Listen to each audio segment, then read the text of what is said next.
Yeah, my heater needs to actually get turned up higher. I'm getting cold.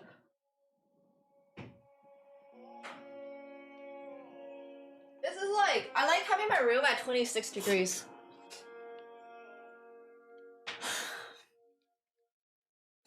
Yeah, they discovered indoor heating in Canada, finally. It's 2020. People run faster. What the hell, chat? Stop. Okay, I can go faster.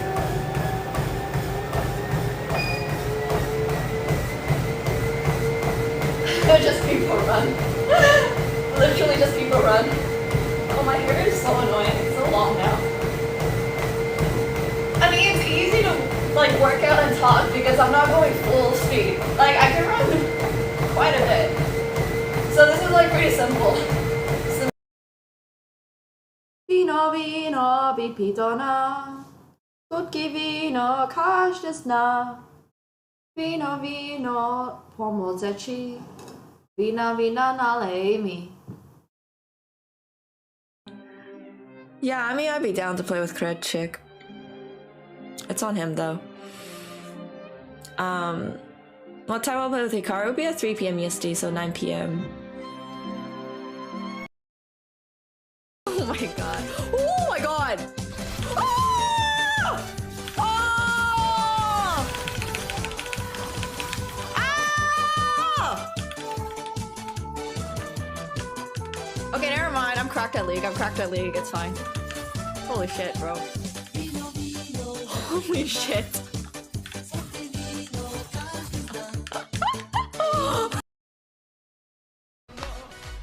Oh, this hand.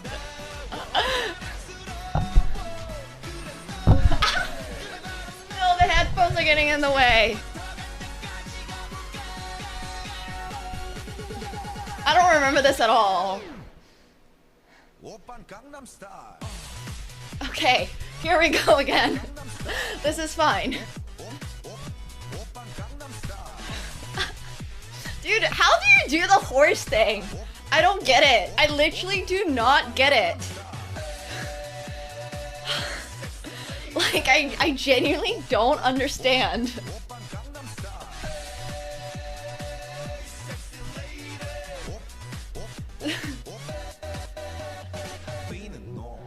Alright, I'm done. We need more females in Poland, that too. There's new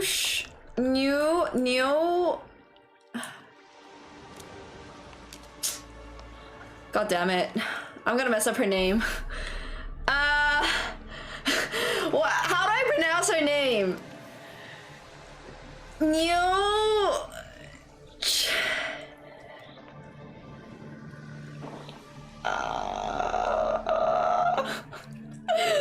I'm gonna nickname her Sana.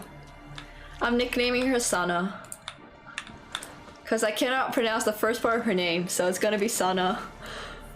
I can pronounce Sana. That's about it. New Chisana. Okay, New Chisana. Yeah, New Chisana. She actually looks a lot like Pokey too. It's pretty cool. I get it, like he's going for the montage play because at some point in his life he was really good at Cassiopeia, okay? And he thinks that that is an amazing accomplishment. But like when it comes to chess, even when it comes to League, like does it really matter? Like, okay, I understand if you're going for montage plays, I understand, but like you just need to win. Like that's really how you need to win. He didn't win this game. That's my issue. Like he could have won this game. How about that? All right, anyways, like I said, I can't really do push-ups, and this is like, it cannot possibly get any worse. It honestly cannot get any worse. Yeah, there we go. Thank you, John. Okay, thank you so much, Shiva. Push-ups, okay. I think I can do,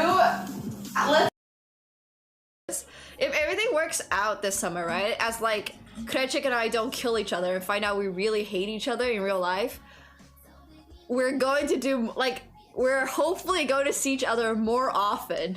Like, you know what I mean? Like if we, like, as long as we don't hate each other, like, I don't see why I'm not gonna go back to Poland, like, a little bit more frequently. So...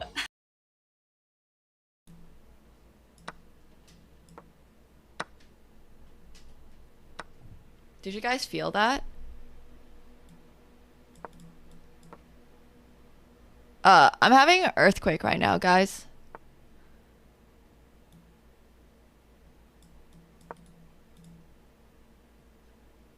Guys, it's an earthquake.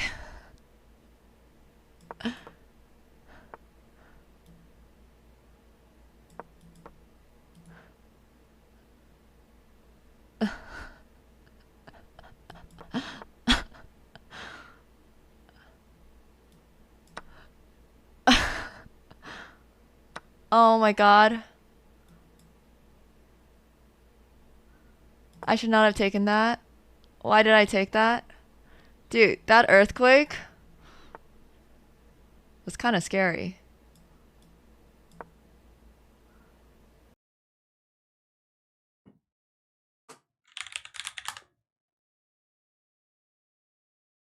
Oh! Okay, I understand now. I understand now. Okay, okay. He looks like, yeah, he does look like he eats a lot of cheesecake.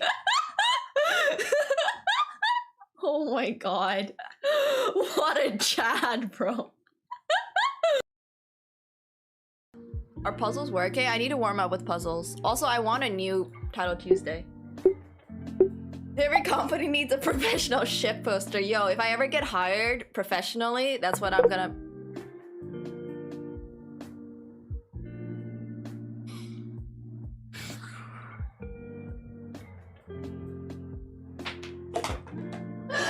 Guys, fuck this. I'm going back to sleep.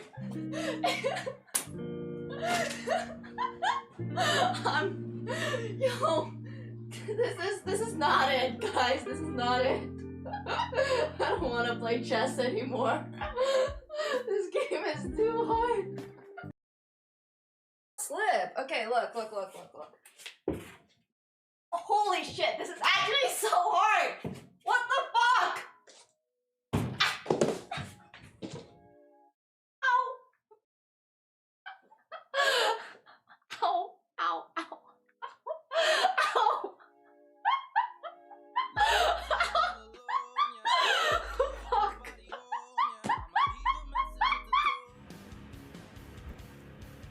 All right. Hello, everyone. Hope you guys are doing well.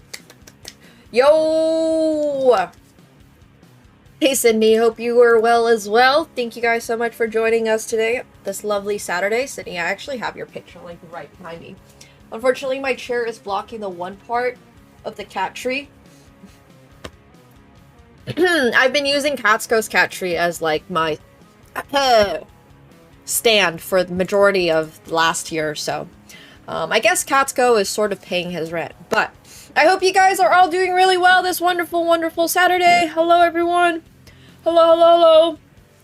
Happy Saturday, happy weekend. Hope you guys have had a great start to your week. It is very, very safe, yes. You know, if you're scared of US mail service, you should be more scared of Canadian mail service, because Canadian mail service is bad and they take hella long breaks. They go on strike all the time and it's so hard to get any stuff. My day has been really good. I had soup, I had avocado toast, and I just had some really, really good stuff. So it's been a busy day, actually. There's a lot going on in life, but for the most part, it's been pretty good. Yeah, mail services in general. Big coughs. But we are here today, so I hope you guys are having fun. Hope you guys are all doing well this Saturday. We are going to be opening our One Piece card packs to start. We're going to be doing this. This will be our first activity. And then I've also prepared a little bag with some AMA questions If you guys want to ask anything, I will toss it into the bag, and we're gonna randomly choose to answer some of these in a little moment. So if you guys would like to ask anything, feel free to do so. It can be chess related, it can be about me, it can be about Katsuko, it can be about, you know, whatever you would like. And yeah, I'm just choosing them out of here, so yay! Feel free to ask them. I'll just like handwrite it down for now because I prepared some before stream, but yeah. Hello everyone! Hope you guys are having fun. And also if you're watching on YouTube, do come on over to watch on Twitch because this is a much better platform to be watching stuff on. Okay, let's get started on these One Piece card packs. For those of you who don't know, I have an absolutely ungodly amount of One Piece stuff. It just keeps going. It just keeps going. I have the Egghead Nami in the back over there. Got the box for her over here. I have my Nami pillowcase right behind me. I have a Tony Chopper that has been deposited at my parents' place because she really likes it. No, I have not opened them, so we're gonna open them now. And at some point, I may read the manga. But for now, I'm just admiring all of the art that we have. So I have literally I can basically start my own One Piece shop at this point. I have multiple different One Piece outfits, like of different arcs. I'm not even joking. I have 2 different Boa Hancock outfits. I have 2 different Nico Robin outfits. It's becoming like, I don't even know. I really do like the art around One Piece. Like, I really love the concept and all that stuff. I have never played the One Piece trading card game. I am familiar with trading card games in general, so I understand the concept behind it. I actually took a look right before stream on the pulls that we're trying to get out of these packs, and I can't say I'm very familiar, but they are basically going to be all the female characters from One Piece. So yeah, upload everything onto Discord, Ovo. I'll check it out on Discord if you want to send anything over. Yo, Kako! Thank you so much for the tier 3. What the heck? Yo, welcome back to your 32nd month. Thank you so much for that tier 3. I super appreciate that. Wow. That's crazy. That's actually insane. Appreciate it, you guys. And thanks for sending all of these OVO to my PO box. This PO box has been the greatest thing I have done all season. Oh, not a One Piece flex, but I have this really insane Berserk poster that I got yesterday. Also sent to my PO box. So I am an absolute weeb. We're weebjing today. So this is also super sick. Also not to flex, but another gift I got this holiday season are my Hunter x Hunter earrings. So I'm wearing those today. For those of you who don't know, Hunter x Hunter is my favorite anime. My favorite manga is Berserk, but my favorite anime is Hunter x Hunter because Berserk has no good anime adaptations. They have 2 different anime adaptations, and they both absolutely suck. It's really hard to adapt Berserk in my opinion, so I'm not like criticizing the animation studio or anything like that, but yeah, anyways, not the best. I'm very spoiled by you guys. Thank you so much.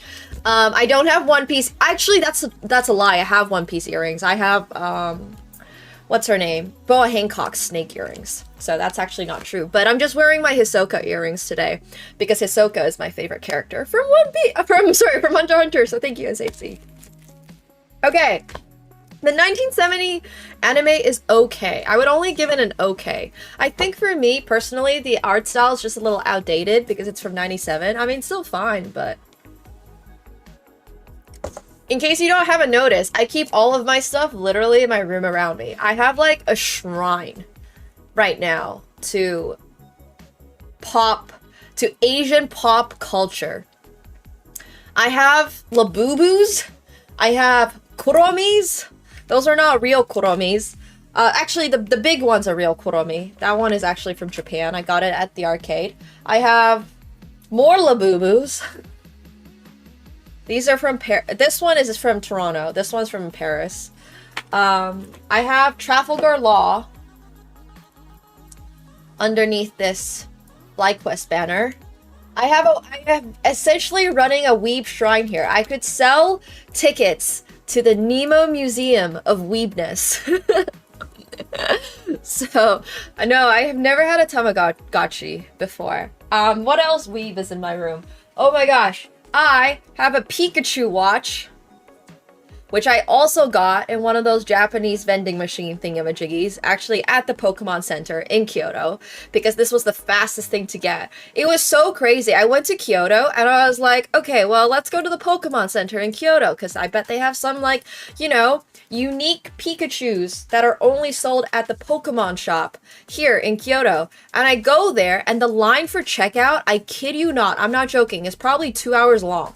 Like, the entire store, you know how they do those airport queues with, like, the barricades and stuff? It's literally just the entire shop, the entire Pokemon Center in Kyoto, in Japan, is literally just a 2-hour queue for the checkout, for the cashier, because it is so packed with people trying to buy stuff. And I was just there, like, literally shocked. Like, I wanted to get the Kyoto specific, they have a Kyoto Pikachu plushie, and I was just there like, well, there's just no way that I'm gonna, like, queue up to buy this plushie. So, the one thing that was really fast was they have these little, in Japan, for those of you who might not know, they love their gacha vending machines. They're literally just, like, vending machines, but you put in like 300 yen or whatever, and it tosses out a little ball, and in the ball is like stuff like this. So I could have gotten Gengar, Pikachu, the owl Pokemon, and Eevee or something. So obviously I wanted Pikachu, and it lights up.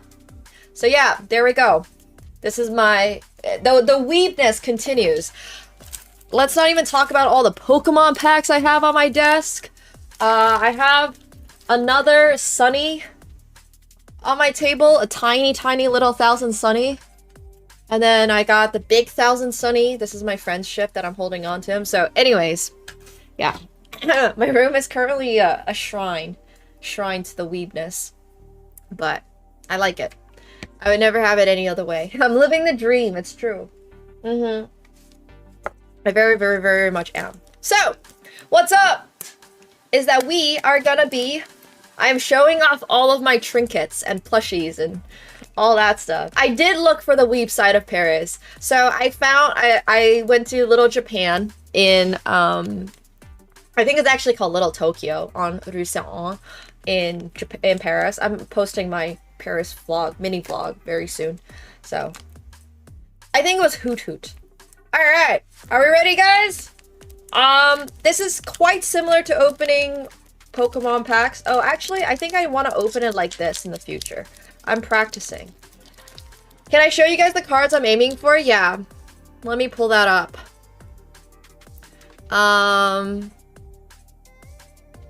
Actually, that's a great question because I pulled it up. Wait, I asked ChatGPT. Okay, so ChatGPT said we are looking for apparently there's only 2 secret rares in the whole world, so I have a feeling we're not finding this one, but it's Koala, and I don't actually fully know who Koala is because, like I mentioned, I might have not I'm not the world's most I don't know, it's like there's a ton that we're looking for. Any of these are apparently really cool. So this one, sorry, Uta is apparently one of the rarest ones. But I don't know if it's this one specific. Whoa, look at the booba on that. Sorry. There's some Gooner bait over here, but it's still pretty cool. Okay, so I think it's the Uta. It's one of the Utas. And I don't actually know which one, but this is an example of like the chase cards. So I think I don't even fully know if it's pronounced Uta or Utah. Yeah, imagine doing this with an eye tracker, bro. Like I don't know, man. Everybody who watches One Piece should be forced to watch it with an eye tracker. Let's see what you guys are actually watching. But the card art is super cool. There's a ton of different styles of the art. And, for a little context, obviously, like, there is a ton of different art. Like, you can kind of see how even just for, yeah, like, you get the point. It's, like, for the same character, they have a ton of different arts. Which is actually reminds me of how Magic, for example, does their Avatar The Last Airbender set. Like, when you have Zuko, there's different formats of Zuko and all that stuff. So, let's get into it! I can't actually read Japanese very well. I can read kanji, so I can see, like, specific characters. Like, for example, here, yeah, I mean, this is a lot of katakana and the other one that I don't know. So, yeah, unfortunately, I can't really read it, but I can read a little bit of kanji. But yeah, it's for the aesthetics! Are you ready? I'm really struggling with this, guys. Yo, Lion! Thank you so much for the 15 gifted subs! Oh, I completely ripped open that pack. Well. Yo! Thank you so much for the 15 subs. Okay, for the first one. Guys, I hate to admit it. Wait, why is this so, like... I don't actually know this character. If you got a gifted sub from Lion, please make sure you are thanking them. This is not clear. Hello, camera? Focus, please. Focus. Thank you. Why are you focusing on the Labubu? Okay, that's a little better. Okay. Yeah, it's a little too shiny. I don't know why. I don't know why. It still looks fine, though. I think now it's working. Okay, yeah, I don't know who this is. Actually. But she has a nice booty. Smoothie Charlotte, one of the Big Mom Pirates. Ooh! I have a Smoothie Charlotte here. Yeah, the card's a little reflective. So I'll do my best. I actually turned down the lighting for this specific purpose. Oh my gosh! That outfit is insane. That outfit is really insane. Yeah, my camera doesn't autofocus, so... Here was the first one. Smoothie Charlotte. There's the second one. The third. I don't know how exactly the cards work. Like, I don't know if there's different ones. Ooh! That one looks really cool. Damn. Alright, well, what I do know is that we didn't get the chase card.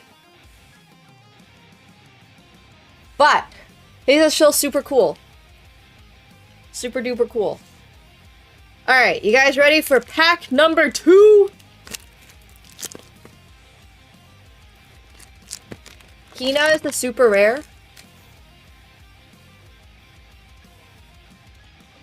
This one? Oh, yeah, of course, the last cards are always the hits, like in Pokemon. Absolutely. That part I do know. This one is super cool. No, the cam absolutely does not want to cooperate. But that's okay. We'll do it this way. It's fine. If I pack... There's no Luffy in these. These are all the female characters. It's because we're trying to do it in front. Oh, I think I can just do it. Alright, there we go. These are only waifus. These are literally only waifus.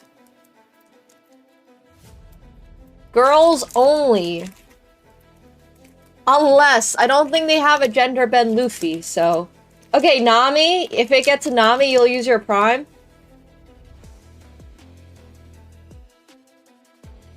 I like the music. Oh, not a Nami. Oh, I have another one of these already. So this must be like the energy card or something. Oh, second one of those. Damn.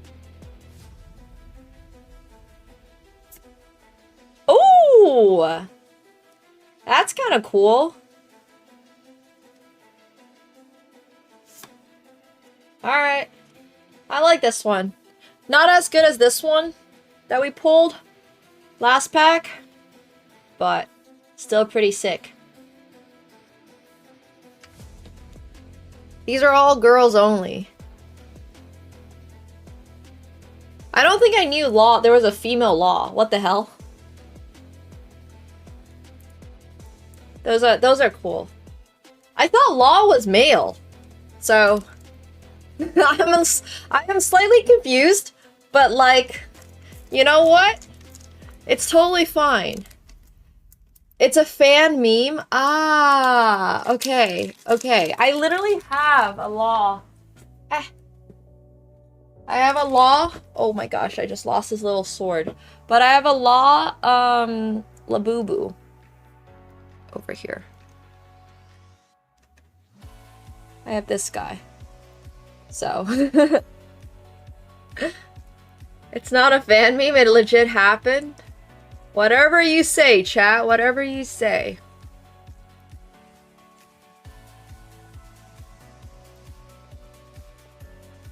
Okay, so this one is, I mean, we should go through all of these.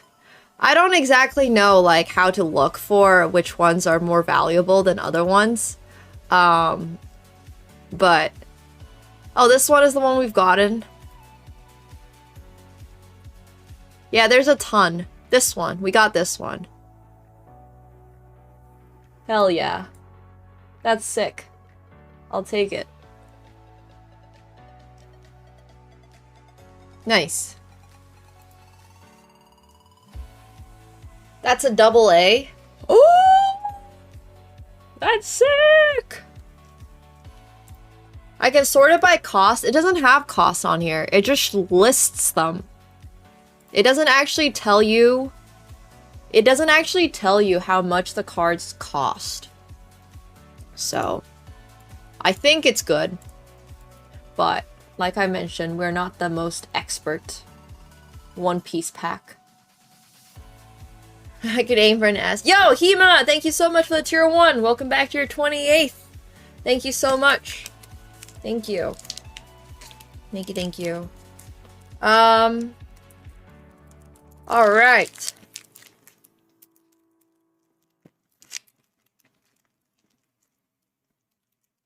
Pack number 3.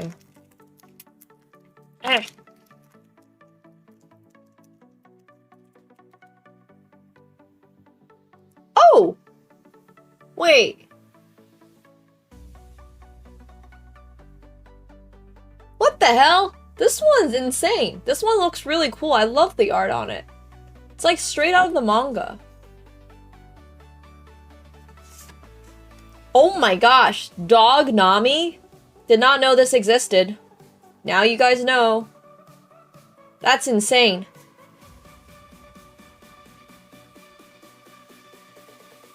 So much booba. Yeah. It's not Dog Nami? Wait, what is it? I thought the bikini literally looked like Dog Nami. Is that not Nami's bikini? I don't think it does. Apparently. Apparently it's not a Nami. But these are pretty good. These are pretty cool too. I like them. Mink. Alright, sick. Okay, last pack. Rip it!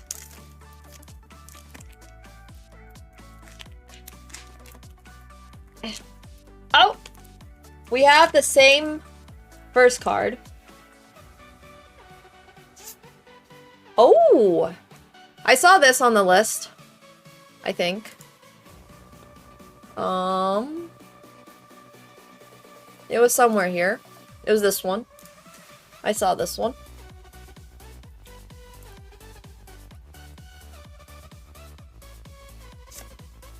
Okay, we have this one too.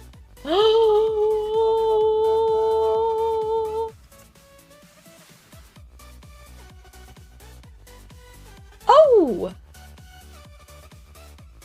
That one is so shiny. It's so incredibly shiny. The dog is Wanda? Okay. I have not gotten to that arc. But I think we had a pretty good first 2 pulls. And then it has not particularly. We have not hit the insane Utah, but these are both really cool. So, thank you. Yo, Mr. Loas! Thanks for the prime. Appreciate it. I don't actually know if we hit a Nami, but we'll take the prime anyways, so thank you very much. That was fun. Hell yeah. We gotta do this for my Pokemon packs, too. The Pokemon packs I would know a little bit more about. Yeah, 2 good hits. I'll take it. Trafalgar, female Trafalgar, and I'm actually still not entirely sure who this character is, but I'll send them back to you if you want them, Ovo. Yeah, I have unopened Pokemon cards from Japan that we can open together on stream. Hina. I gotta look that one up. Hina. Not to be confused with Hinata. Okay. Thanks, Ovo. This is how I'm learning about One Piece lore, by the way, guys. In case you were wondering. I'm learning about it all through stream. And being a collector of all things. I'm going to, like, have the rarest One Piece trading card before I finish the first 100 episodes of the anime.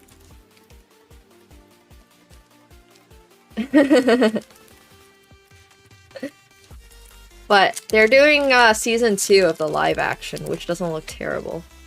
I'm not sure I fully agree with their casting, but it is what it is.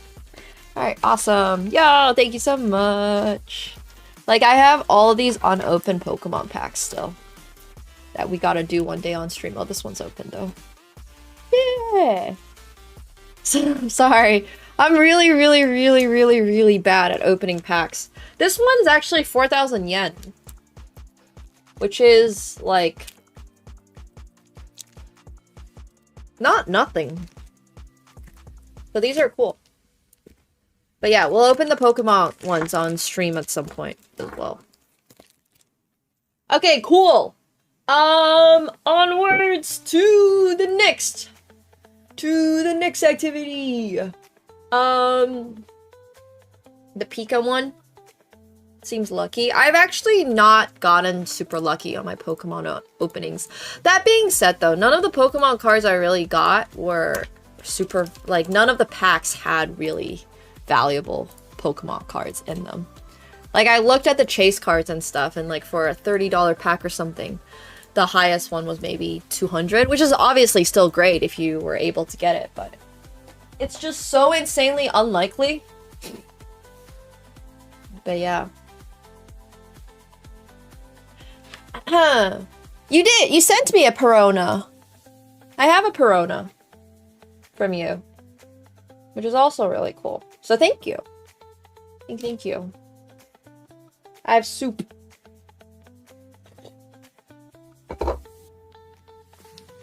I shall soup. By you, I did my hair? You mean I washed it? Yeah, I washed it. I wash my hair like twice a week. It's pretty obvious when it's washed because it's very sleek and shiny when I wash it. Yeah, Pokemon packs are so hard to get these days. Even in Japan, it was so insanely difficult to find a pack to just buy. Like, just to buy, it was difficult. Yeah! I'll have a P.O. box when I move, hopefully. Hopefully. Okay, so we're actually doing a little bit of an AMA, which will be fun. And then the scalpers are the real issue. The scalpers are an issue in so many different things. Ba, ba, ba. Ba, ba.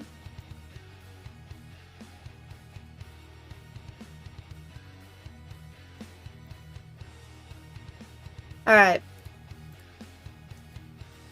Yeah. Scalpers drive markets crazy in so many ways, not just for like Pokemon cards or something. Okay, cool. Will I hit 2300 today? Doubtful. Because we are actually answering some RNG questions. And by RNG questions, I mean I literally just copy pasted them from Insta, printed them out. Yeah, exactly. You know, it's crazy to think that people who bought Pokemon cards had some Pokemon cards basically 100x in value. Like, what a crazy investment that would be. And you know what else has done really well as investment pieces? It's like handbags, watches, classic cars sometimes. Well, cars maybe is worse. Or like wine, like old bottles of wine have also gone up in value. But anyways, I mean, obviously gold and silver are the big ones. You want an innocent Catsko's up there. Yeah. CSGO crates. There's been some crazy, like, weird investments you could have had. Alright, for our very first question, one from Martel Usyk. Why are you so goddamn beautiful? I get it from my mom. And my dad. Thanks for asking that. Appreciate you, Martel. Genetics. And also good skincare, honestly. Good skincare is a big part of it. I have the biggest pimple on my nose today. Not to point it out or anything, but it's right there. So I don't even have makeup on other than like mascara and a little eyeliner. Yeah, you're welcome. If I face this way, you can't really see it, but if I face it, like, face the camera straight, you can kind of see it. That's all good. Sorry, pimples happen. Richie chest. Oh, I ripped it. OF? That's an easy question. Never! Hope you don't have a wife. Your wife wouldn't want you to be asking that on the internet. So if you're Richie Chess's wife right now,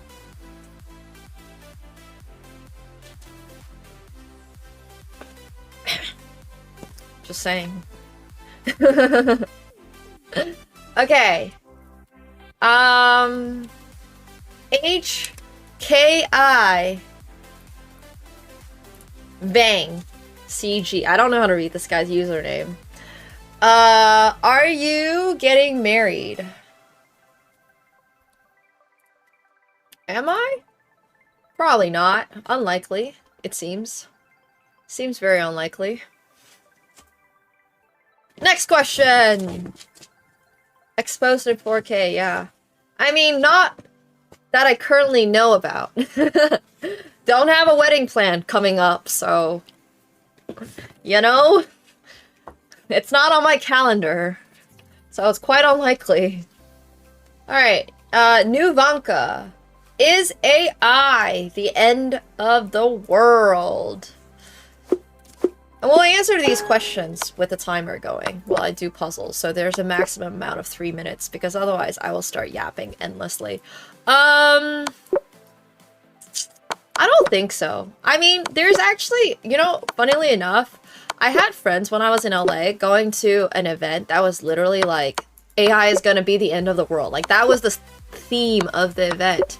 Was like, not necessarily an anti-AI event, but it was like, I think it was about a book that somebody wrote that was like, AI is gonna end us all or something. So, I mean, I think it's an interesting question to ask. I feel like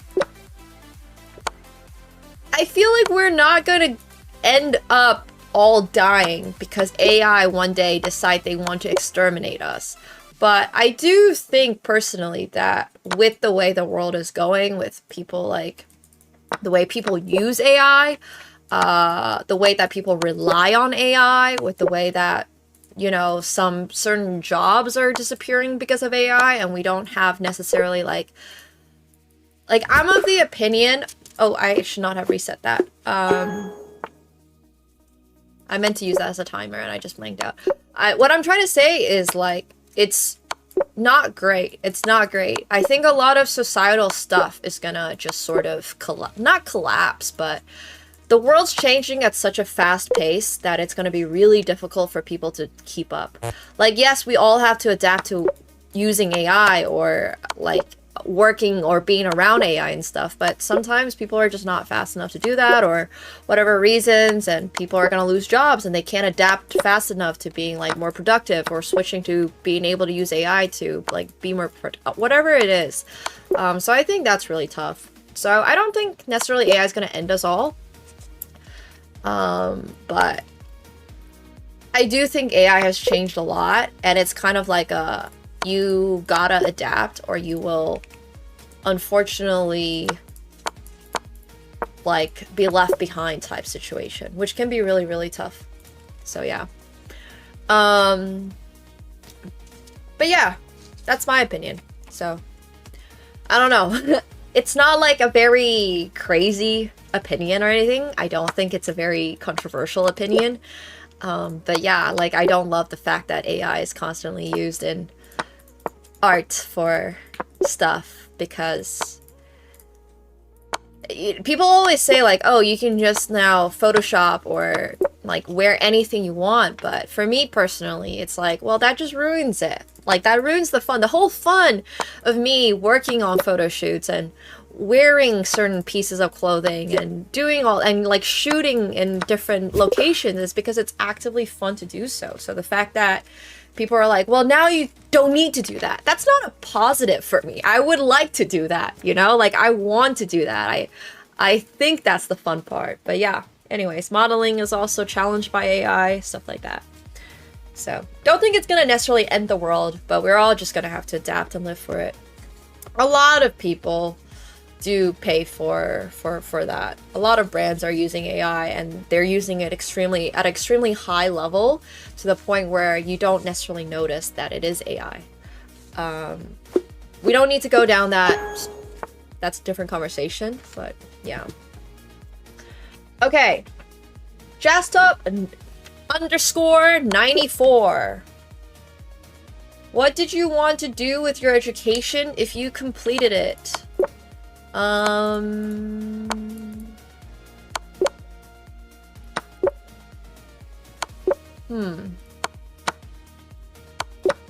wanted to be a quant analyst, but a little bit more beyond that. I really wanted to, like, actually, ironically, work on AI. What I really wanted to do was to build, like, strong models for world markets. That's what I actually want to do. I did a double major in economics and maths with a stats minor. So yeah, but I wanted to approach it from a very financial perspective. I did actually want to do that job. By the time that I was in my second year of university, I was like, yeah, I wanted to be an ambassador when I was younger and all that stuff, but it's like my mom has a point, you know? My mom has a point. She did a PhD in English philology. She's fine, obviously, but she definitely had these moments where it's like, well, you know, people see that I have a degree in English philology, PhD in English philology, and the jobs that I get are mostly like research, academic type jobs, or like translation or teacher type jobs, versus like being an extremely high paid consultant. So she has a point about that. So no hard feelings anymore. I didn't love it when she was like, you have to do math. So anyways, that's in the past. That's in the past. But I didn't actually graduate, so it doesn't really matter. And yeah. Also, it's okay. Oh, well. Bro just got timed out by Stream Elements, but I think that's a very dangerous here. I'm just gonna copy paste this guy's message because I think that's a very dangerous like perspective to have. that, like, yes, it's true. People have created photos and videos of me in the past, deepfakes and stuff, and they were extremely disturbing, and we don't need to get into the details of it. But that's been going on for quite a long time. And it's like, well, I don't think I can do much about it other than obviously trademark like my image, and I have all these DMCA bots and stuff that go out and like scrape the internet and are like, nope, this is not something that she posted, delete it, or something like that. So I guess we're using AI to counter AI, and it's like, that's the world we live in. But for myself personally, it doesn't mean I'm gonna post anything that I don't want to post. And we're going to stay true to ourselves. And exactly, fuck deep fakes, and anyone who makes them is extremely disgusting. So yeah, I think that's just quite simple. That I agree with too, Shank. I didn't expect this to end up being such a conversation about AI, but I think one of the problems is that we created AI, we let the cat out of the box, and we can't put the cat back into the box. And we didn't safeguard. We didn't, like, tell the cat, like, hey, buddy, you can't just do this or do that. And instead, the cat's doing whatever they want to do, you know? So, yeah, nobody thought about where it was gonna go until it went there. And then it's like, now we're all just like, damn. I technically do coaching, but I just don't think... I mean, you can inquire about the pricing, but I just wouldn't recommend it for your average person. Okay. Game Inbox. I just started on cheese.com. They spelt it C-H-E-E-S minus the E. So cheese.com. Any tips for having a good start? So I don't know about this website, cheese.com, but I do know about this site called chess.com. And chess.com is awesome. You should actually be using my link to sign up. If you do make an account, use my link, please. The best way to get started, honestly, is just like go and play. It's free to play.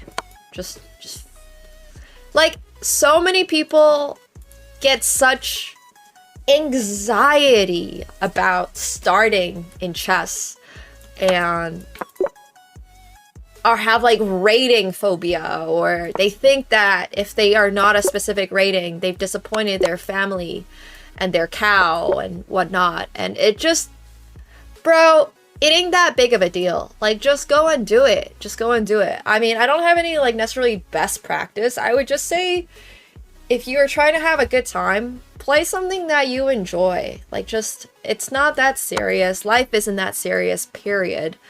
There's just never a time in life where you should be stressed about, like, a board game that was invented 2,000 years ago. And if you are, hopefully it's for a good reason. Hopefully it's for a really high dollar amount, or this is your life's goal or something.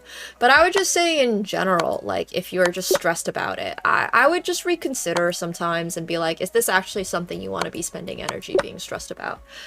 And if it is, that's okay. That's okay. But yeah, I would just say, like, you know, play the time control that you enjoy. Play openings that you enjoy. It's really not that big of a deal. Maybe do some tactics and have some fun. So, yeah. Thanks, Porkchop. Someone's gotta speak up. So, there's that. Okay, let's see if we have any other questions. Yes. Telling young Nemo this advice. Honestly, I wish somebody had told me that advice when I was younger, because if I had heard that advice when I was younger, I feel like I would have come out so much healthier mentally, and I did not come out that healthy mentally. So it is what it is, but my point is, like, at the end of the day, life's kind of short. If it's not your end-all be-all, try to have some fun with it. You know? Okay. I'm gonna copy some more questions from Insta into the bag. The world is small and life is short. Exactly, yeah. How the pieces move! I mean, you certainly didn't know. Or at least in the hand and brain portion. Your hands had no idea how to play chess. Okay, so... I'm just copying these really quick.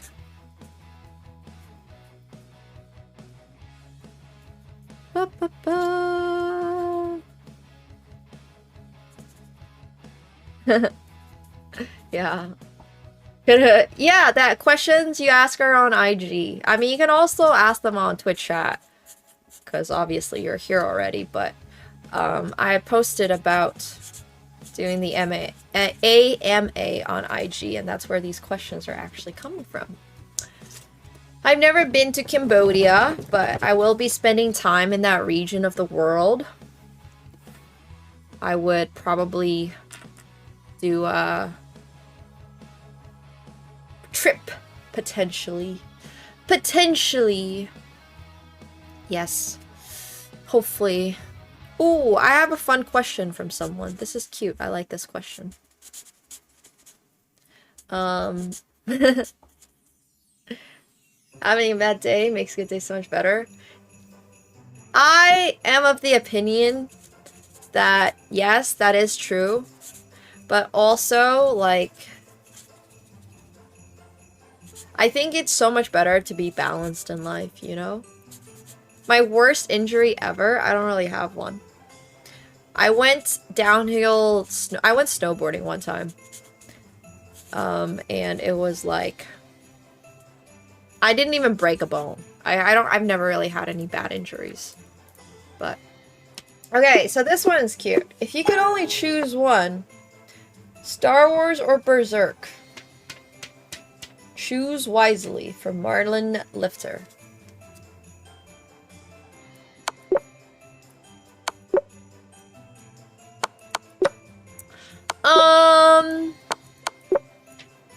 I think it's gonna be Star Wars. Yeah. I really like Berserk, don't get me wrong. I think Berserk's great. I'm a big fan of Berserk.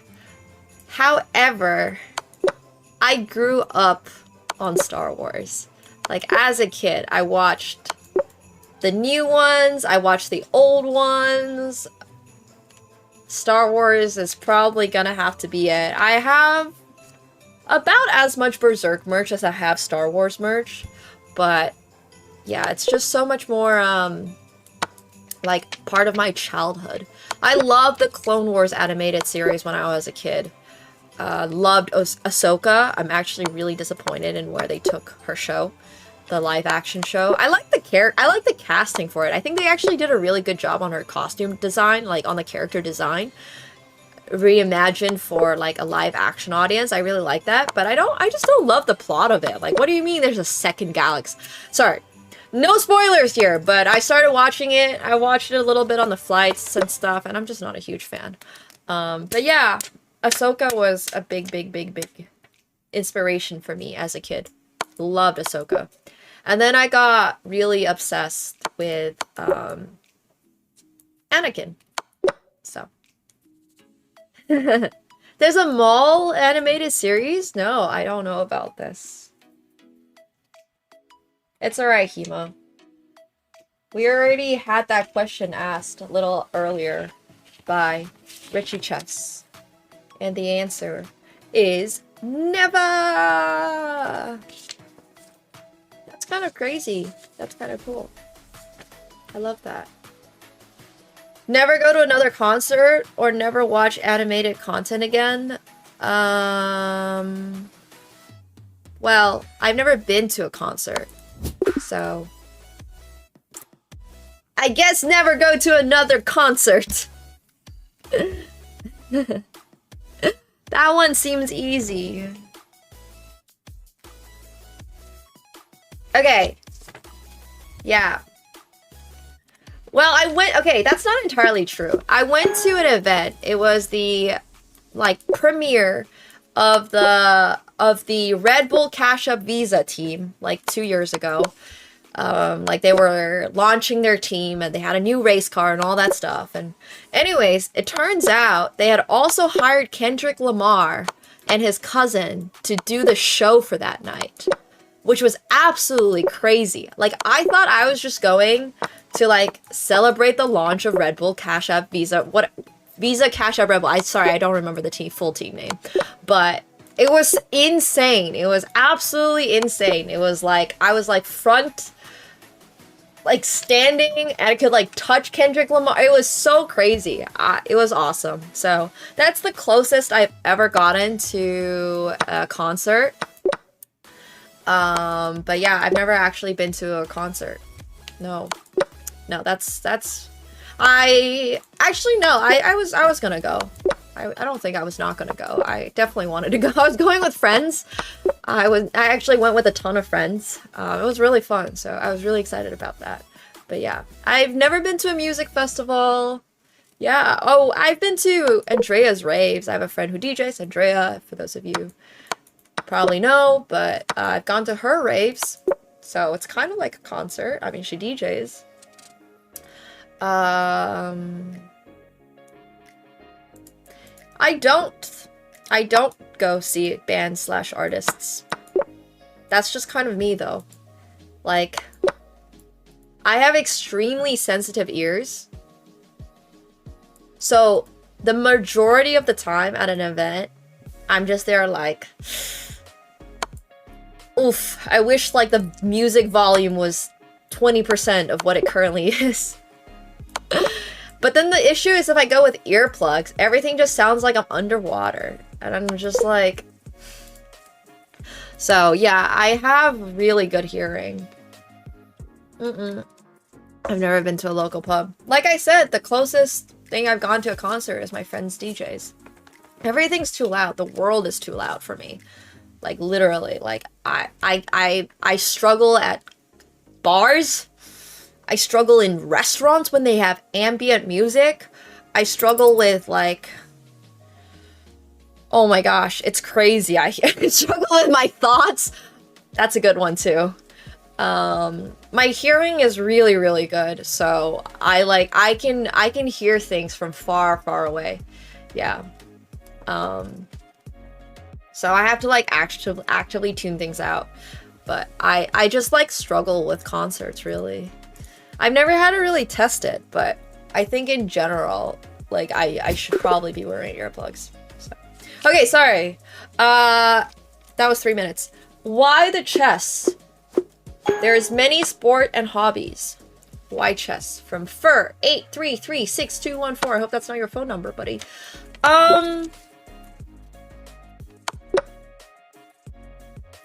Well, horsey. Exactly.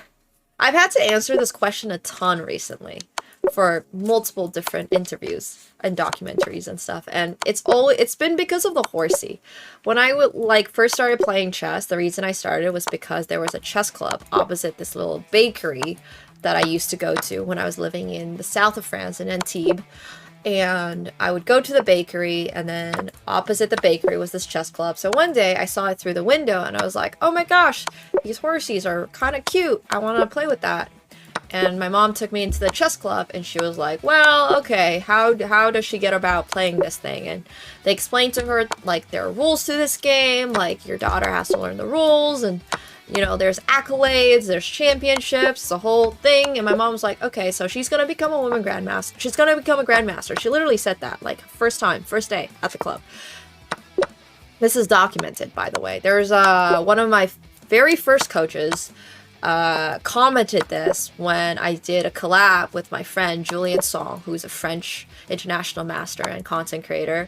And he literally commented on that video because Julian and I, in that like live stream, were talking about, oh, you know, do you have any plans, blah blah blah, of like becoming, like, playing more chess? And I was like, no, not really. I'm like kind of done. I'm happy doing content, whatnot. And I asked Julian the same question. He was like, no, I'm still kind of like maybe. But anyways, that coach commented and literally said, like, oh yeah, I remember when she was 3, her mom came in and was like, okay, let's get my daughter playing this game. We explained to her the rules and explained that there's a grandmaster, and she was like, my daughter's gonna become a grandmaster. And I thought that was so funny. I thought that YouTube comment was freaking hilarious because that sums my mom up pretty well. So that's why chess. That's a very convoluted way of saying why chess. It's because I started playing and there was no going back. Once the cat was out of the box, there was no putting it back. So yeah, that's why chess. Yo, mostly deadly cow. Most deadly cow. Sorry, I read your name so wrong. Thank you so much for the 6 months. I appreciate it. Welcome back to the pool party. Thank you, thank you. Yeah, my mom straight up said it was gonna be so, and it was so. And that is Asian parenting for you. So, and here we are. Yeah. Aw, he's so cute and adorable! Sorry, most deadly cow, not mostly dead cow. Most deadly sounds a lot better than mostly dead. So yeah, that's awesome. Alright, let me see if I have any more from IG. Yes, exactly. My mom was like, she's gonna do it. She's gonna become the Grandmaster. Yeah. But I thought, yeah, I always think that story's really funny. No, my parents didn't even know the rules. My dad learned the rules afterwards. And then he ended up, my dad learned the rules afterwards. And he was like pretty good with the game for having zero study. Probably paid more attention during some of my chess lessons than I did, I'm not gonna lie. He just switched sides. Yeah. Now, my mom knew they don't make much money. Her goal was that I would do well, and then I would go to a good university, and that's how I would make a lot of money. Her goal was never for me to actually play chess. When I turned 17 and told her, I'm done with this, she like, you know, was like, yeah, sure, okay. As long as you do well in school now.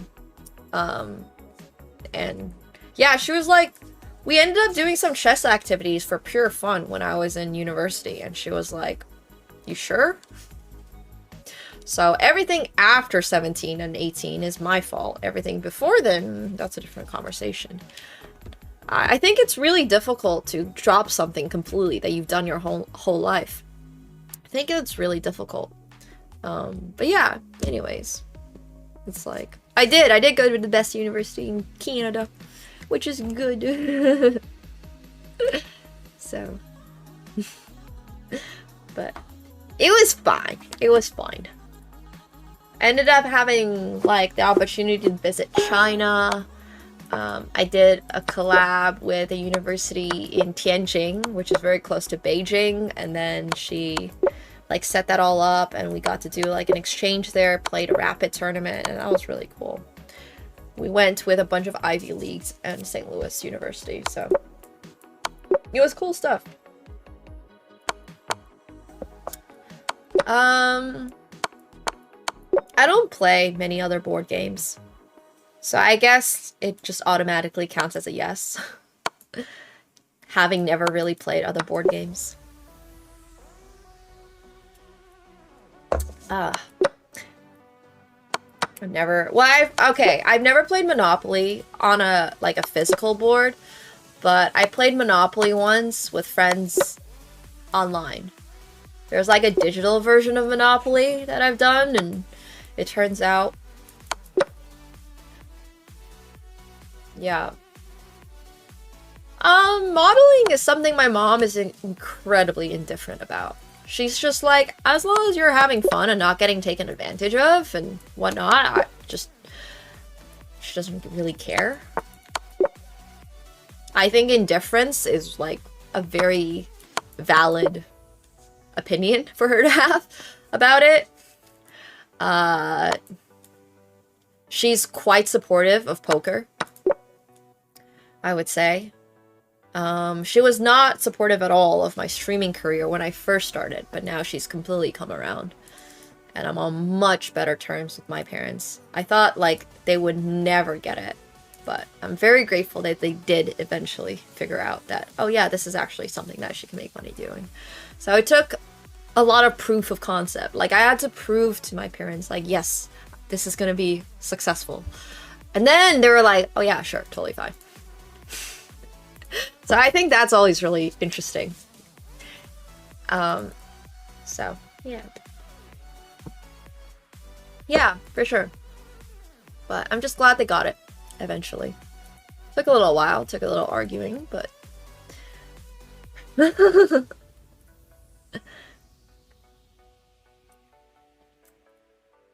don't have one and will never have one, Smixy Goat.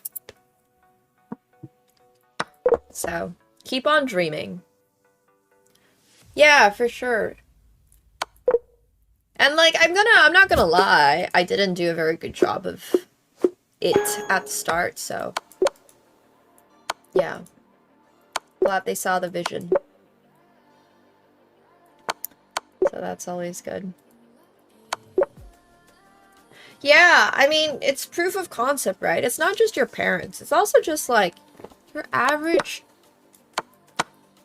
Like, corporate jobs have proven that they are able to get you a life where you can afford stuff. And a lot of other things have not been proven to do so. So I don't think it's actually that strange that you gotta prove it. Like...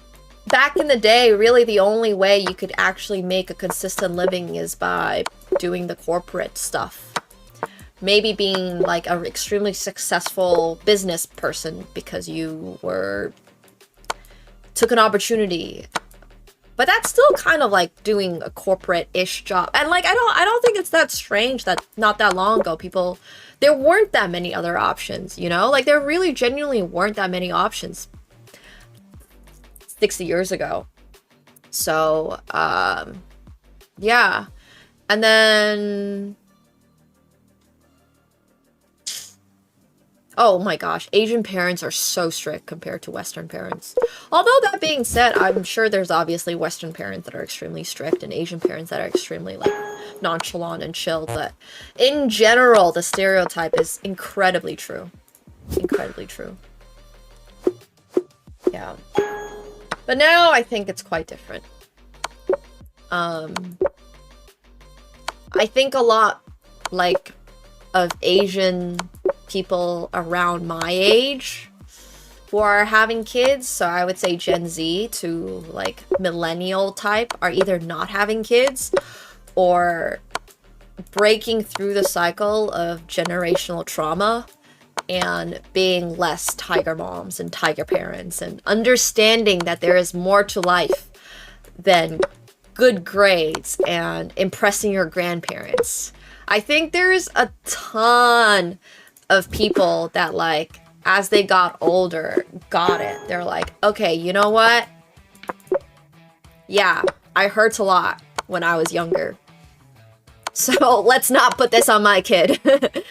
And I think, like, it's just quite, I think it's healthy. I think it's really healthy. I think modern day media has helped a lot with that as well. I think social media has actually helped a lot with people healing in the Asian community. I do truly think that that's been, like, improved on a lot. So, that's so cute, Cindy! Yay! I love that for you and your kids. That's awesome. Yeah. But yeah, I think it's healthy. I think it's really healthy. I think a lot of people have learned that pushing their kid to do a certain thing is actually not an effective way at all of getting their kid to do X activity. You know, like, it's been scientifically proven by multiple different studies and, like, case studies and therapists and psychologists that actually going through insane stress and being put through high pressure, like, strenuous training doesn't necessarily produce better results than if a kid is just kind of, like, happy and enjoying the activity and doing it out of pure will, like freedom, having the freedom to do it. So I think that's changed perspectives a lot. Yeah. So.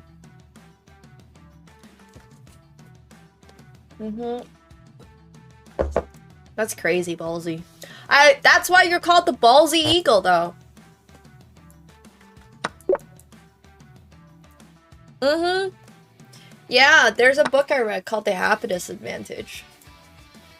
And it's like, being happy gives you an advantage. Wow!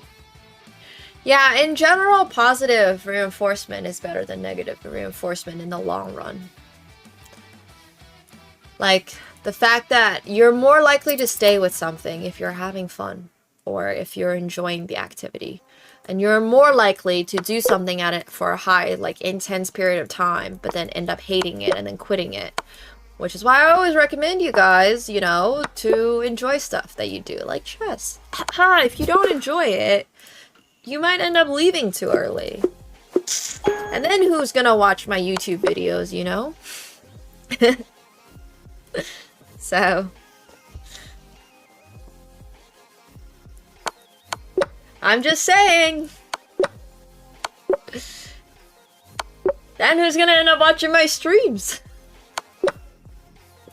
It's kind of important that you guys are here for a long time. Yeah. Oh, thanks, Konzen. Thank you guys for being here. Mm-hmm. It's true, Split. Yeah. Ah, I freaking love The Alchemist. It's like... The Alchemist literally changed my perspective on life. It's also one of the last books I ever read. Because then social media took over. I learned a lot of important lessons through the game of chess. A lot. Yeah. Most of them revolved around the fact of, like...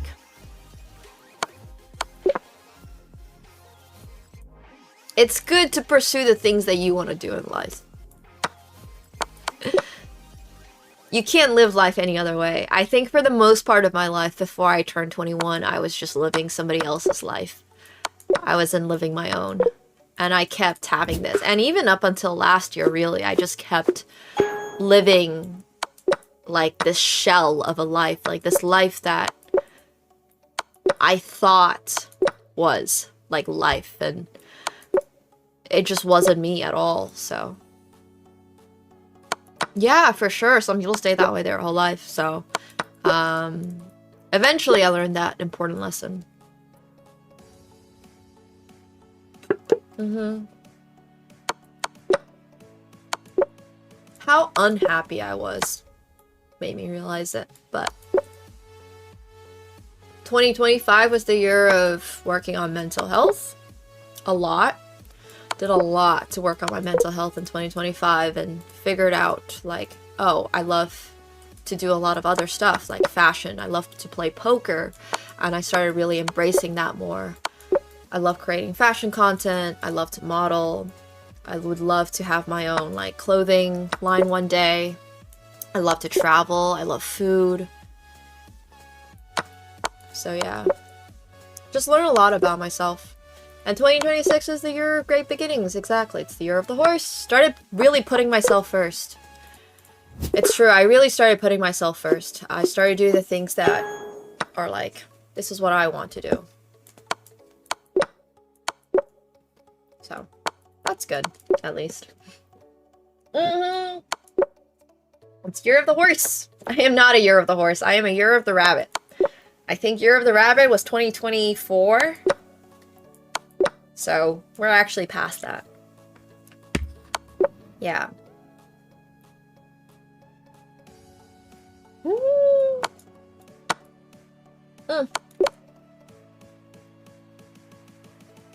Yeah. It's good stuff. Katsuko always sleeps in the highest part. I used to have a ceiling that was a little bit lower, and he would sleep on the second one because he didn't quite have enough room, but this place has really high ceilings for some reason. So he just ends up sleeping on the highest part.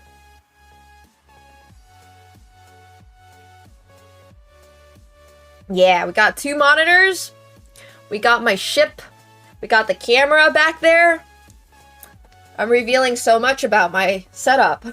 There should be 3 monitors, actually. You guys should shame me for not having a 3rd monitor. I have my chess and my chat on the same screen, but it should actually be chess on one screen, and then I should have a vertical monitor.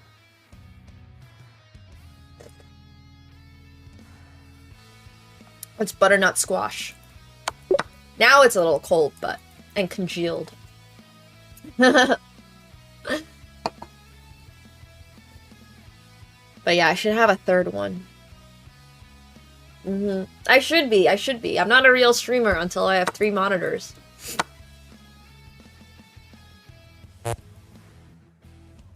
I should absolutely be having 3 monitors.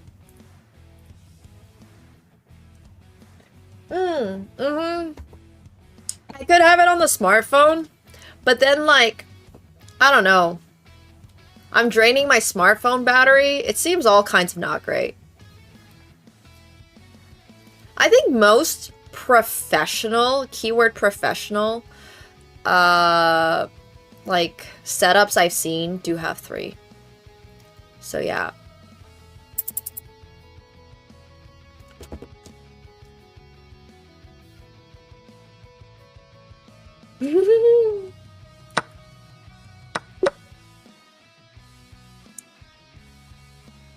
Floor cams. I don't know what that is.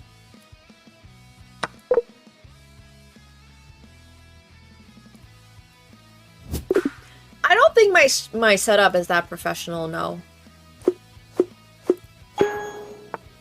I think as far as like streamer setups go, mine's pretty simple. But it's also simple on intentionally simple because I travel so much, so I can kind of pack it up and use it wherever I go. But I would say if I had to build out my absolute dream setup, if I was going to stay in one place for a much longer time, it's super functional. Yeah, I would have a different type of mic. I would have like... I would go back to the Samsung that I used to have that had like a mic arm. Right now, my microphone is just sitting on the table and I just have 1 camera. Some streamers have 2 cameras, multiple different like audio setups. They have audio setups that are like actually in the room so they can play sound in the room. I don't have that. I have to always wear an earpiece because I don't have anything that can play sound coming out of my computer. So I always have to have this. There's stream decks, so you can press a key to like switch between scenes. I do everything on the PC. Background's a really big one. So yeah, I think there's a lot of things that I can upgrade. Cat cam, I need a cat cam, it's true. Oh gosh, audio setups are the bane of my existence. I swear. I don't know how people are able to do audio. Because audio is so complicated. So, yeah, I don't know about that one. I really like using my simple plug and play Wave 3. Just plug it in, you install the software, you figure out the audio channels, and then you're good to go. But I used to have, like, digital cables. Like I used to have, like, you know how in some sound setups you have manual different cables, like you have a cable for the microphone, you have a cable for the sound system. I used to have a digital version of that, and it was oh no, cats go. You just knocked this down. But yeah, mine's a little simple, so it's okay. Right now, Katsko and I are sharing a cam. No longer. He's like, I did not get paid enough for this. Where's my daily treats? I mean, I tried to play GTO, but like obviously I don't actually play GTO, so it is what it is. It is what it is. We try.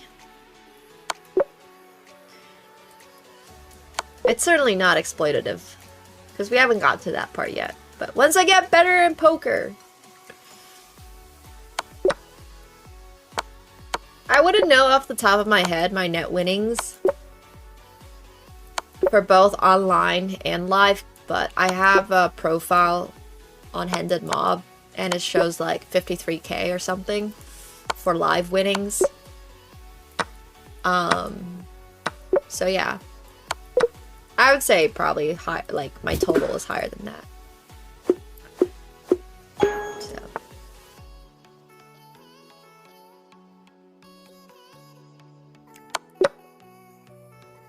You should play. You should play some. You should play with us online, honestly. Play with us on Phenom. It's a lot of good fun.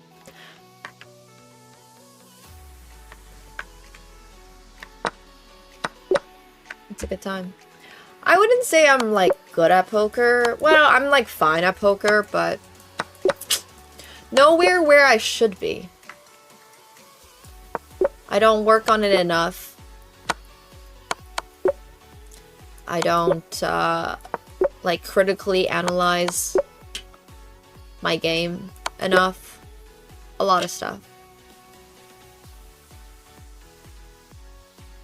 But yeah. That's been a goal for a really long time, is to improve in poker. Yeah, I love poker. Oh, Kathko is back. He took a trip. He's so cute. He's so cute. I'll take gold in poker. That seems like a compliment. Thank you, Mike Funk. I can be an aggressive 3-better. It depends on the situation. Everything just massively depends in poker. So. Yeah, I did. Fedor was my first ever coach in poker. Actually, funnily enough, Fedor Holz is a really, really, really good poker player. And like one of the reasons I actually got started in poker, it was because Fedor reached out one day and was like, hey, can I trade you poker lessons for chess lessons? Fedor is quite good at chess, for context. He's already like 1800 or something online. Rapid. So yeah, he's quite good. And I was like, yeah, sure. So Fedor is like literally my first coach. Which is kind of insane. Because Fedor is one of the best poker players in the world. It's a bit like getting chess coaching for How Does the Horsey Move from Hikaru. I was literally there trying to figure... He was literally teaching me hand rankings. And you don't understand. It's such a massive waste of time for Fedor to be teaching me hand rankings. And at that time, I had absolutely no idea. Like, I had no understanding that I was wasting his time. And if I could go back and redo that, I would have been a lot more prepared for our lesson. So yeah. He is also quite lucky, yes, obviously, but yeah. And then yeah, I've been very, very lucky with my poker. I appreciate all the help I have received and gotten and all that. Well, right now we're on Chess TV, and during the live match against Julian, I had like 1,000, so... What are we doing? Viewing shame? How many viewers do you get, buddy? We actually averaged like 1K during that. Thank you very much. Yeah, that's literally what I said. I wasted Fedor's time. But it's alright. He's great. I don't have a favorite recipe. Like to cook? I don't really cook that much. So. Maybe if I had to say, I really like my parents' like voucher recipes. I'm sure they'll pass that on to me at some point whenever I want to learn it.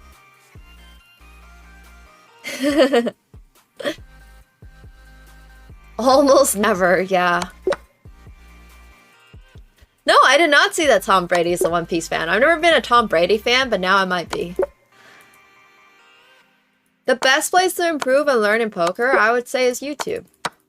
Online.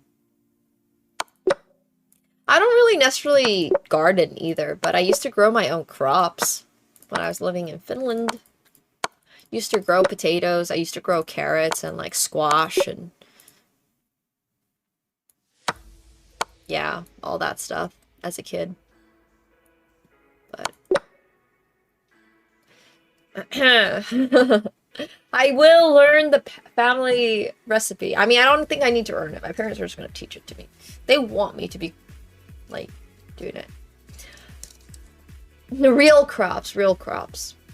I used to live in Finland, so farming was, like, a basic skill that everybody had. Yeah, it was a full field. I mean, it was a little over 100 square meters of field.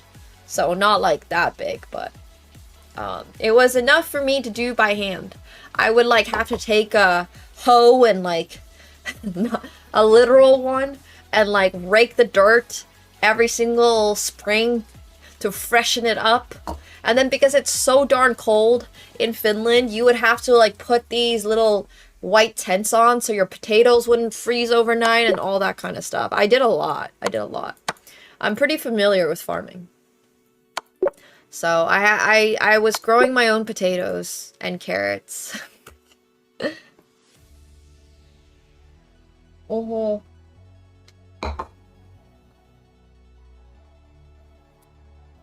It was just a field we rented for like $20 a year. They had these community fields in the city that I was living in where they ran programs that if you wanted to grow your own crops on these fields, you can grow like whatever you want, as long as obviously it's not illegal, but you could do whatever you want really, and it was like a couple bucks a year. And yeah, it was just for people that want to do that, or people who were perhaps struggling a little bit and couldn't afford stuff. Finland's just very... I don't know how to describe it. Like, it's very chill. No, we actually bought all of our own gardening stuff. We had so many gloves and tools and boots and... Oh my gosh, we put way too much fertilizer one year into our field, and the next year it was full of worms. I hate worms, for context. So the following year, we just gave up on that plot because, yeah, we would have had to do a lot of work to get all the worms. You have to, like, go through the dirt and get all the worms out and all that stuff, and I just was like, nah, no thanks. No longer. No, I don't want to do this anymore. It's true, uncultured. But yeah, it was just literally a community garden. It wasn't even a garden, though. Nobody really grew flowers. Everyone grew vegetables they could eat. It was too many, though. Some worms is good for the ground, but too many, and they will start eating your shit. And they were like, these were huge, huge worms. So we had way too many in our field, and we had to get rid of some of them. And then I just didn't want to do that anymore, because it was like, I don't want to work with worms. But like, they were huge. They were like this big and like this thick. Like I said, we put way too much fertilizer the previous year. Yeah. They would just start eating your crops. It was not fun. So, got rid of that field. But it is what it is. It was fun though. I liked it. It was good to grow your own. It was good to learn how to grow my own food, for sure. Yeah. I don't think so, no.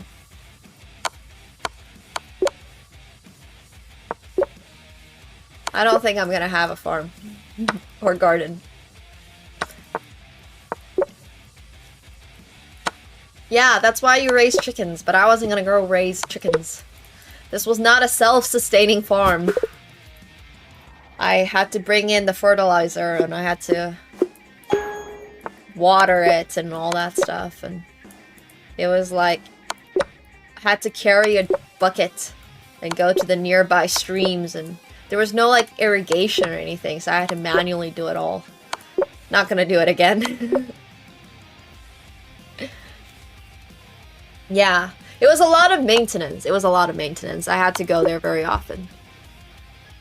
I mean, that's where I lived, in like the fucking middle of nowhere for the most of my life up until basically a few years ago. I mean, I did that for maybe 3-4 years. So yeah, once is enough, I guess, for 3-4 years. I feel like I had the experience of having my own little farm.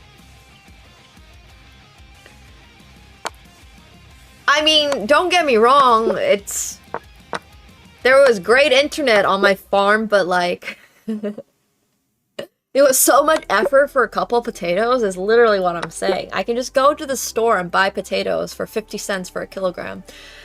I don't need to go through that effort. So, no, I did it with my parents. It was just me and my mom and dad. I'm not farming. No. I'm good. Yeah. That's true, not as healthy. It was actually a lot of fun. I would bring in the carrots to school and stuff, because sometimes you would get these really wonky shaped carrots, and that was fun. But we would harvest so many potatoes. And what you do, so for those of you who don't know, potatoes actually are like self-producing. So basically you gotta save a couple potatoes for the next year, and you keep them a little bit damp, and they start sprouting. And that's how you grow a new potato. So potatoes are extremely efficient to grow. But we would basically like have, like, we would have maybe, I don't know, 100 kilograms of potatoes by the end of the harvest. And we would just store them in a dry area of the apartment. And then when it comes springtime, we still haven't finished all the potatoes, and then you would just toss some of them into like a little damp area, and then they would start sprouting, and then you just go and place them in your dirt again. Potatoes are really, really cool. Yeah. Potatoes are like extremely efficient. Potatoes are literally the entire reason why Europe was able to have the Industrial Revolution, because they brought, like, the Spaniards brought it all over from South America, and then they were like, okay, well, this thing is actually extremely efficient to grow, so therefore let's grow it, and then people can have food and not starve anymore. So yeah, they store extremely well. You have to store them extremely dry though, because if they get a little bit damp, they end up sprouting, and once they sprout, you're not supposed to, I can't remember. Potatoes are poisonous if they see the sun. There's a reason potatoes grow really, like, grow underground, because if they see the sun and they get, while they're growing, they develop this toxin in them, and it turns a little green. And if you eat the green part, it's actually bad for you. And I don't exactly remember what the toxin is, but we had to be really careful. Like, if they would come too close to the ground, you would have to pack on more dirt.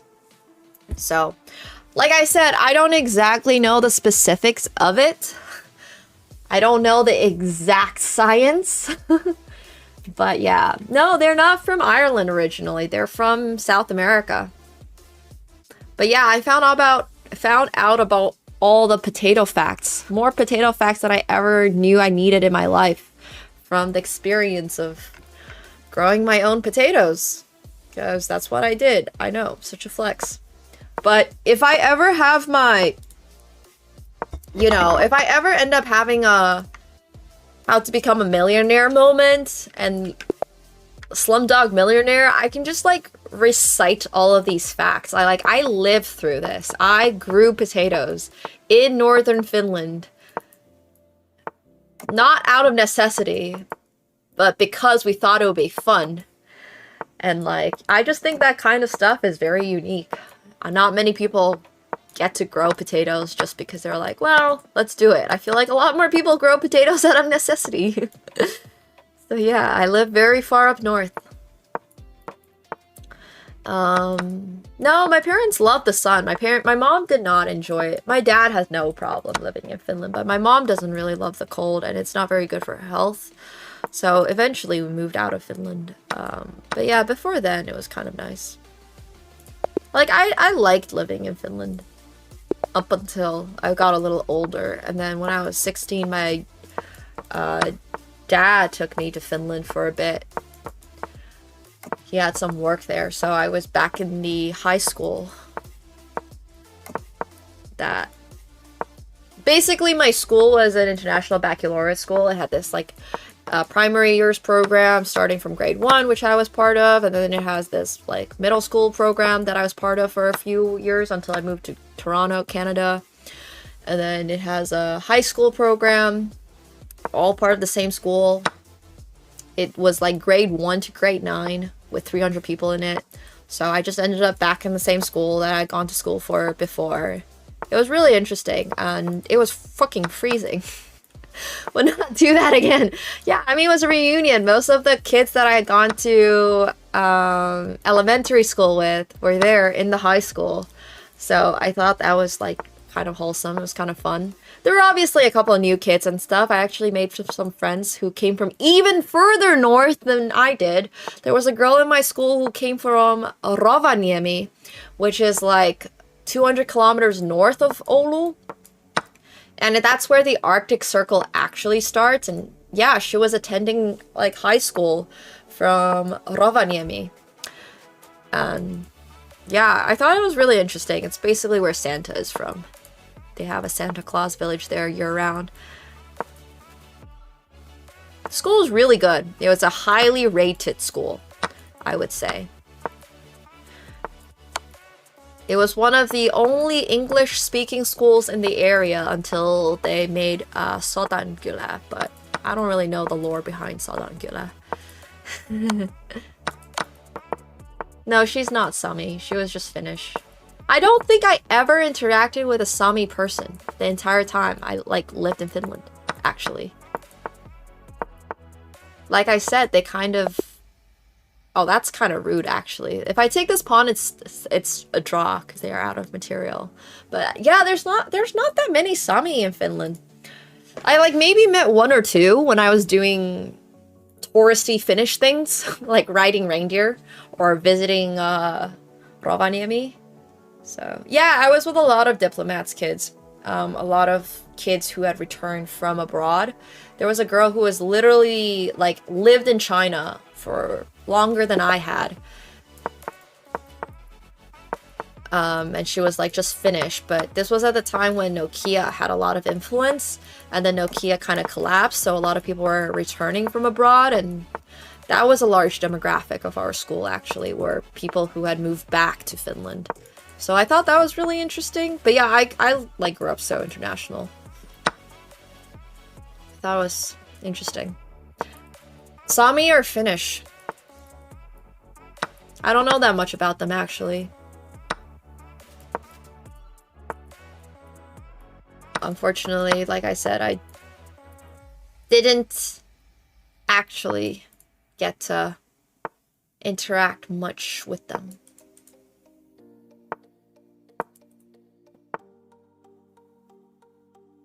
That's cool. They're all around. Damn. I love that.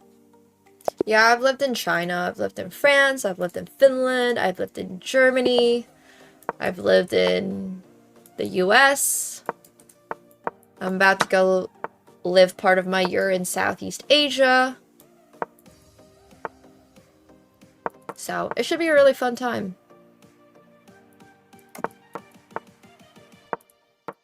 Speaking of mental trauma, I was also one of the only 2 Asian kids in the entire school. The other Asian kid, who like looked Asian, was actually adopted from China, and like her parents were fully Finnish, and they had adopted her from China, and she basically had 0 memories of China. So yeah, I was essentially the only Chinese kid, the only Asian kid. There was a half Korean kid in my school, and that was about it. It wasn't that crazy strange actually. I kind of didn't mind. My mom ran an Chinese language Sunday school, so I got to interact with the 10 other Chinese kids in the city. So that was fun. But yeah.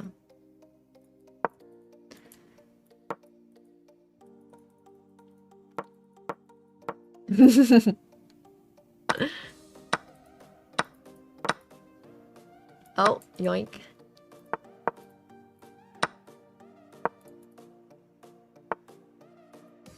I thought that was fascinating. But I gotta go back to Finland. There's direct,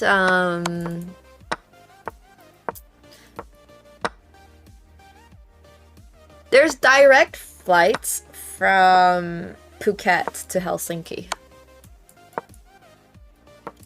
And I know this because I was in the Phuket airport and I saw a Finnair flight. It's a darn far flight. But Finnish people love to visit Thailand. It's like an escape from the cold. Well, there's no direct flights to Oulu from Thailand, so I'm gonna have to take that Bangkok, Helsinki or whatever and then go up to Oulu. Yeah, there's a lot of Finnish people in Finland. There's also a lot of reindeer in Finland. They're still trying to figure out salt and pepper. You know, they're figuring out their spices eventually. Eventually they will recognize sriracha. They can do this. They got this. I believe in them.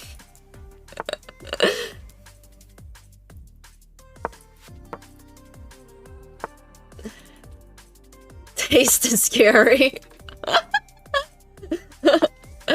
It's not necessarily an inside joke, but as you guys know, I love food now. It's taken me a long time to even get around to the concept of salting my eggs. So, for a little context, Finnish food historically has been relatively bland. There's obviously chefs out there that are changing that and whatnot, but historically, Finland just doesn't really get good produce. It's extremely cold, things are quite expensive to get up north, so for the longest time, they had no salt nor pepper, basically in their foods.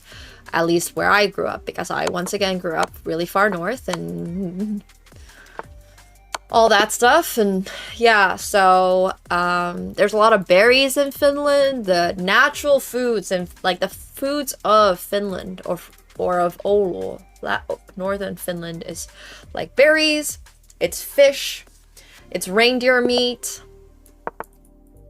Pretty sure they don't eat seals because I've never seen a seal in the wild. It's not a double meaning. We literally did not salt our eggs. So yeah, it was fascinating stuff. I used to really like salmon when I lived in Finland. Lohikeitto. But now I found out the Japanese do fish 10 million times better than the Finns do fish. No offense to the Finns.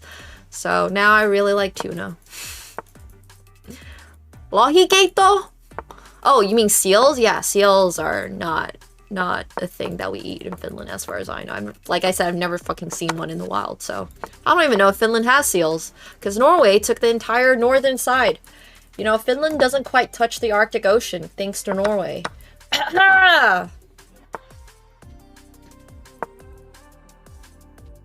Any Norwegians in the chat want to answer for that one? Drama! I don't even think it's drama. It's just the truth. The Norwegians have, like, if you look at a map of Scandinavia, neither Finland nor Sweden really have, like, the north, because Norway has that just covered. They just have, like, the entire top side. Yeah, they're just protecting Finland from the Arctic. Exactly. Yeah, I used to do a lot of berry picking. It was fun. I never actually ate the blueberries, and now I really regret that, because now to get a, like, I used to just go in the forest and do like the scoop thing. There was this like this little handheld scoop, berry scooper. There's a berry scooper that you go and you just like, whee! And you got your berries for the day. But the berry scooper produces a ton of berries, because there's a ton of berries in Finland. There's no shortage of them in the forest. You just go in the forest and you just do that and you get berries. I never really liked eating them. We had a huge freezer out in, literally on our balcony in the winter. You wouldn't even need to plug it in because it's so goddamn cold. And you would just like, yeah, people would just eat berries. I never liked blueberries as a kid, and I regret that so much. Because these days, a blueberry smoothie is $10, and buying like a tiny little box of blueberries is like $5. And meanwhile, if I had just eaten those goddamn blueberries when I was living in Finland, I could have saved myself like $10,000 a year. Like, I probably picked, on average, in 1 year, somewhere like probably $10,000 worth of blueberries. Because we used to pick so many blueberries, so many. And if I sold them at retail value in Canada, it would be so much money. And I'm so annoyed that I never ate blueberries as a kid. When I was a kid, I didn't appreciate the cost or the health benefits of blueberries. Now as an adult, I gotta like pay up for my blueberries. And it's like, bruh. Yeah, it is a different flavor though. Those are actually bilberries, apparently. They're like wild blueberries. So, yeah. Dude, the smoothies from Erewhon are so overpriced and not great. I've been to Erewhon. Not a huge fan. So,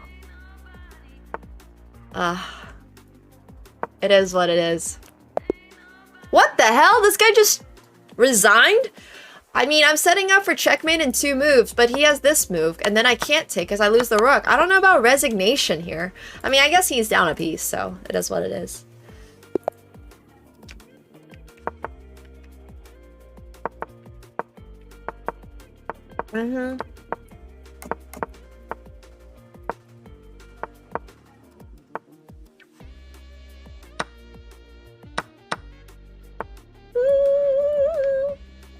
You were unfortunate to try the sushi? Oh, man.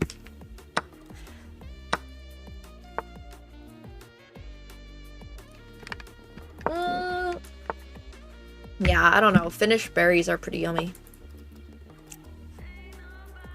I like Finnish berries these days. Ugh. More of a strawberry person? They're just not the same berry at all. So, that means you just like sugar.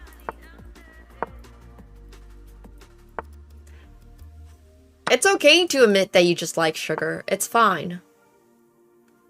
It's okay.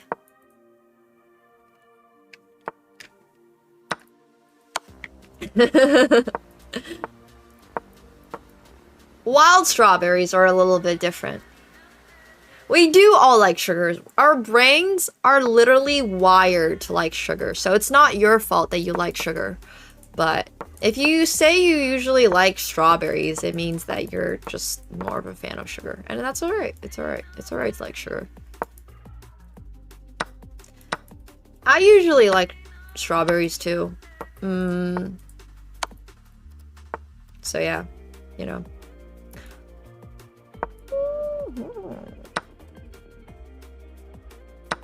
That's a good move, actually, by this guy. That's actually a really good move. I mean, I don't feel like I can really say I am Finnish, because I don't look Finnish. But culturally, I'm insanely Finnish. I've always carried this level of introvertedness about me. I used to have, like, a completely Finnish palate. I still have a pretty Finnish palate. A lot of people don't like game meats. Like, some people don't like the flavor of, like, venison or duck or bison. And I freaking love the flavor of venison, duck, and bison because I'm used to gamey meats. Like, I would have my deer, you know, pretty fresh. So, yeah, they are missing out, absolutely. But it's okay. Some people just don't like it. It's totally fine. It's totally valid. I don't like everything either. It's okay. I do like pickles. Yeah, I like pickles. I like berries. I like sour stuff. I love sour stuff, actually. There's a lot of sour foods-ish in Finnish culture, actually. We have, like, lingonberry. We've got, yeah, a ton of berries that are a bit more sour. Something I don't like refried beans. I like beans on toast, like British beans on toast, but I don't like refried beans for some reason, like the black beans. And I've heard it's so healthy for you, and I just don't love it. So it unfortunately means that I don't enjoy a lot of, like, Mexican food. And I found this out when I was living in LA. There's a lot of really great Mexican food in LA, and I just didn't love a lot of that stuff. And it's kind of sad. So I'm okay with Chipotle. I really like the Quado, the avocado, the guacamole in Chipotle. I love avocado. Like, huge fan of avocado. But there's just something about beans specifically that I'm like, I will have beans. It's not like carbs. I fucking love carbs. I can have so much bread. But beans? Like, one spoonful and I'm like, yeah, you know what? This is good. I know, beans are supposed to be so insanely good for you. But I just can't. Oh, if he takes this, I have a really cute tactic. But he did not. That's okay. I'm still up a piece. I might get flagged, though. Oh my gasp. It's a disaster. Love bread, love pasta. I like bread more than I like pasta. I don't particularly like kidney beans either. I like lima beans, the green ones, and I like peas, and I like edamame, which I think is a type of bean, but yeah. Yeah, I grew up in Finland, so I don't know. I like lentils. Yeah, I like lentils.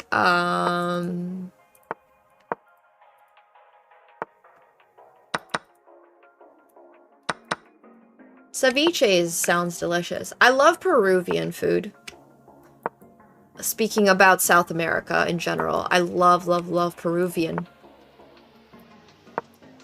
One of my favorite cuisines for sure. I've always wanted to visit Peru. Love Indian food. Shout out to my friends for introducing me to Indian food. Ate basically exclusively Indian food for like 2 years when I was in university. Between 2018 to 2020, all I had was like butter chicken, multiple types of like paneers, because my boyfriend was at that time was vegetarian and he was from India, so ate a lot of like vegetarian, like had a lot of dosas, had a lot of idlis, had a lot of, yeah, just a lot of South Indian food. And then with my other friends, we would go out for North Indian food. I think butter chicken counts. Yeah. I mean, I had a lot of other types of that style of like curries and stuff. I had so much naan. Oh my gosh, it was crazy. Yeah, I ate a lot in my freshman year. I was living the dream, for sure. But I don't actually like paneer. Not a huge paneer person. If I'm gonna have, like, cheese curd type stuff, I think I prefer, like, I don't know. I think French cheeses are just way better.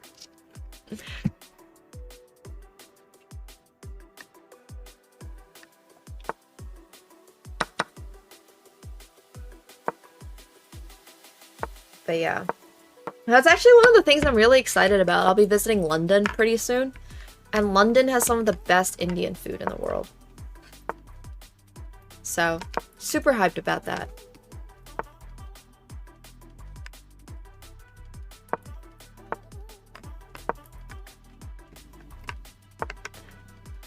Now, England, the UK, is one of those places that has dramatically improved the quality of their food over the last couple of years. Good for them.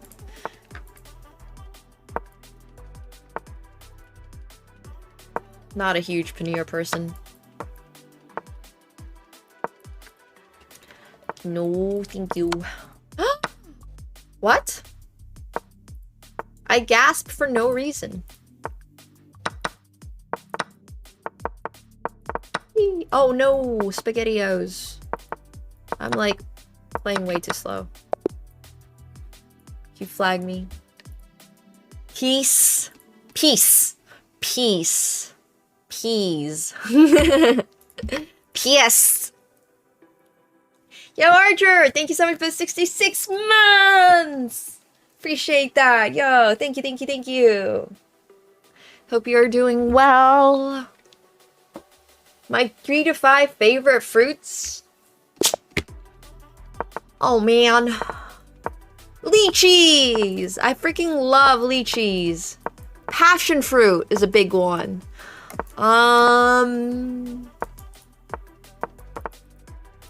What else do I really like? I really like mangoes. Freaking love mangoes.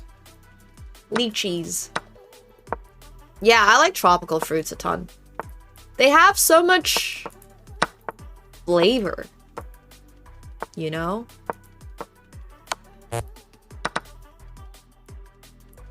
The best cheeses are French. Cherry? Ain't no way. What the hell? Who says cherry for best fruit? Bro.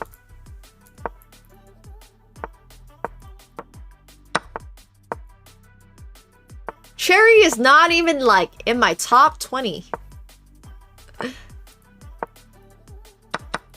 Why would you say cherry? I don't know, man. Maybe you have some better cherries than I do. Because you're in Argentina or something. But I've never had a cherry where I'm like, wow, this really blew my mind. I don't know about that one. I think mango is the correct answer. Mangoes, passion fruits, lychees. I mean, other than, I don't know, mangoes are just spectacular as a like fruits. Nah. I don't know about watermelon either. You guys have some sus opinions. Oh, pomegranate is a great fruit. You know what? I love pomegranate. I think I would put pomegranate above lychee. It's probably pomegranate, lychee, pomegranate, mangoes, and yeah, I don't know. Pineapples? Pineapples are pretty insane too. Yeah, you know what? Pineapples are kind of delicious. What the hell?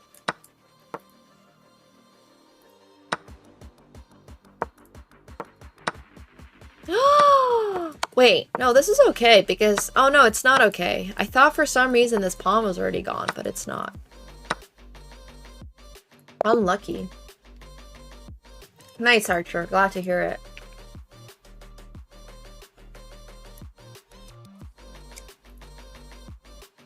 Hope you do too.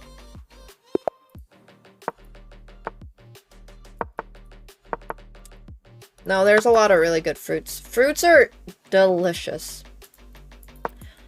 That's one of the other things I'm super excited about my stay in Southeast Asia is getting fresh produce. Because one of the things I don't get very often in this cold part of the world is fresh produce. So I'm very excited about that.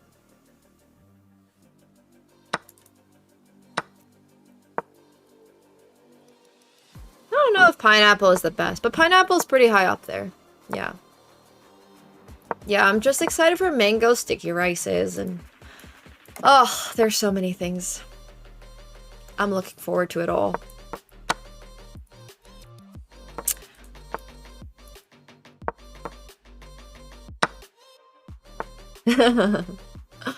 Grapes are great. I love grapes too. For wine purposes, mostly. But I guess to eat, they're probably also fine.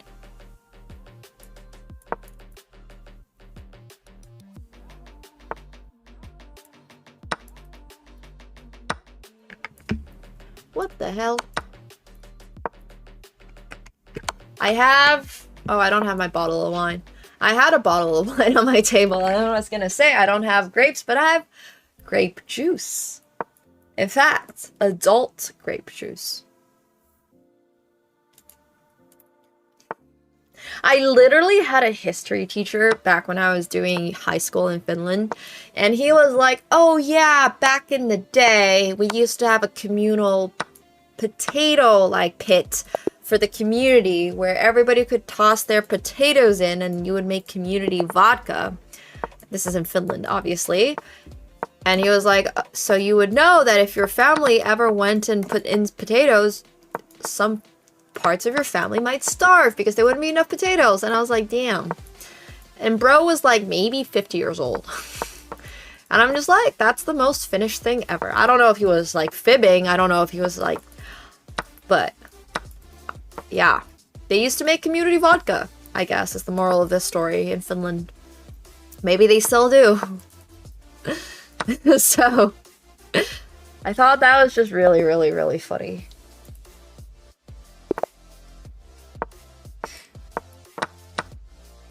This was during the Iron Curtain? That's insane as money. They do? Damn. Yeah. Just Finnish things.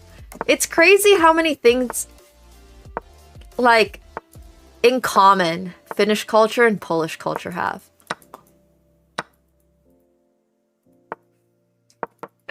We have a lot of similarities, for real.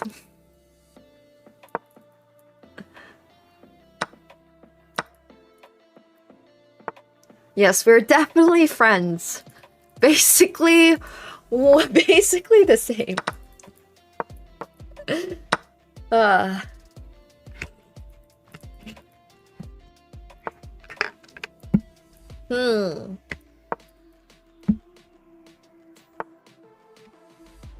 Yoink?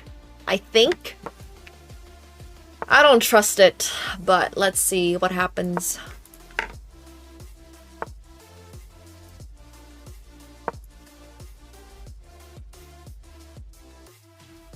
I do know which area I'm gonna live, but alas, you're not privy to that information because I don't trust you enough.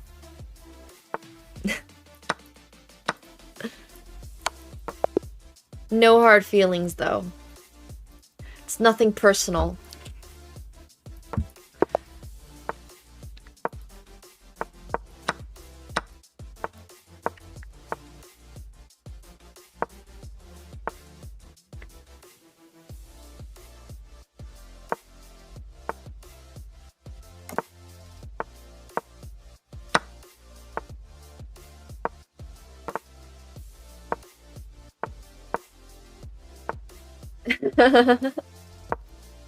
You should be jealous.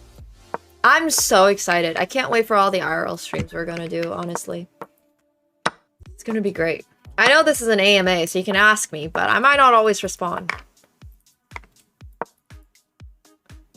That's my official answer, Grumpy Cat.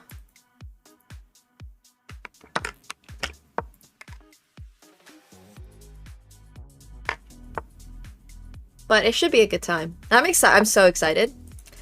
We're gonna have so many fun streams.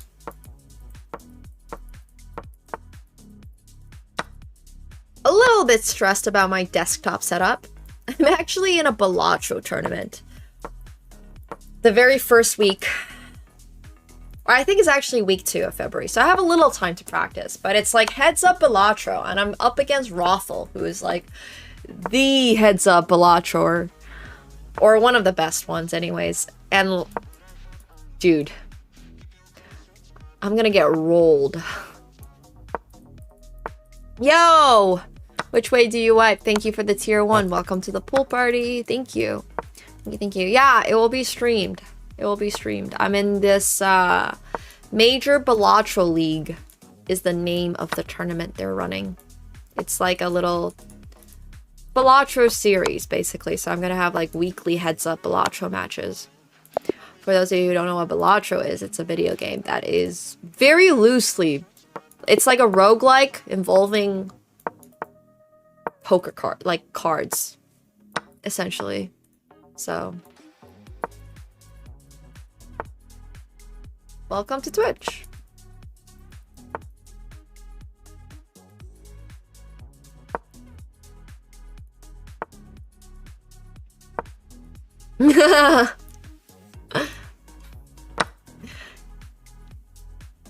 Can't believe you actually asked that, buddy. It's crazy.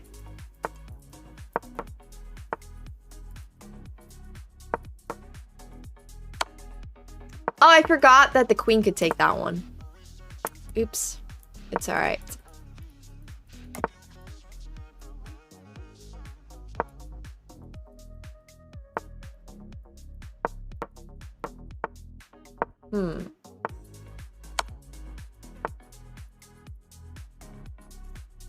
Well, that's not good. Might be a lost night there. You can install a mod. It's modded. It's not built into the Steam game itself, but you can basically, like, install all this stuff. I actually need to figure it out. So, I have no idea what my IQ is, and honestly, I don't really care. I always thought IQ tests are good for one thing. How well you do on IQ tests.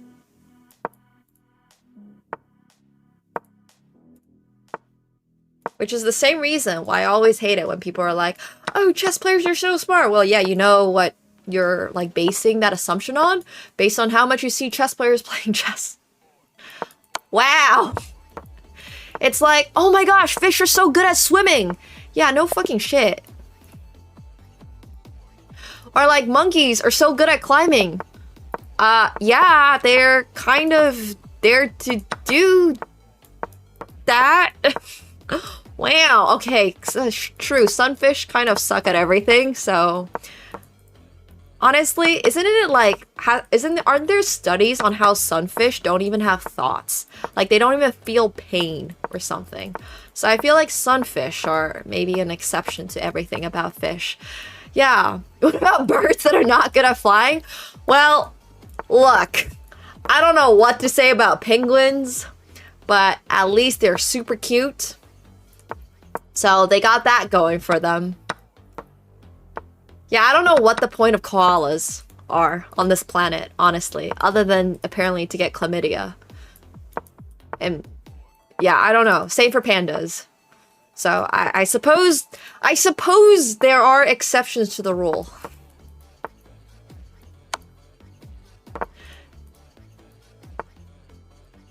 Oh yeah, turkeys. I forget turkeys exist. Turkeys are kind of not good at stuff either. I mean, aren't there studies that show that if pandas actually wanted to, they could run really fast? They just don't want to. So, like, you know?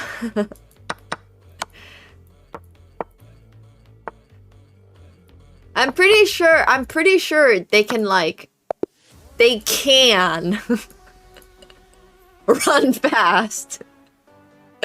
Technically. On paper, they can also be aggressive, and they can, yeah. They can get violent. Would you fly or be cute? I would choose to fly. Yeah, pandas can even do kung fu if they wanted to. Yeah, pandas can even theoretically reproduce. If they... Well, I accidentally played the Karo Khan. Well, we're here now on list of openings I don't play. I was trying to play the Sicilian and then I misclicked.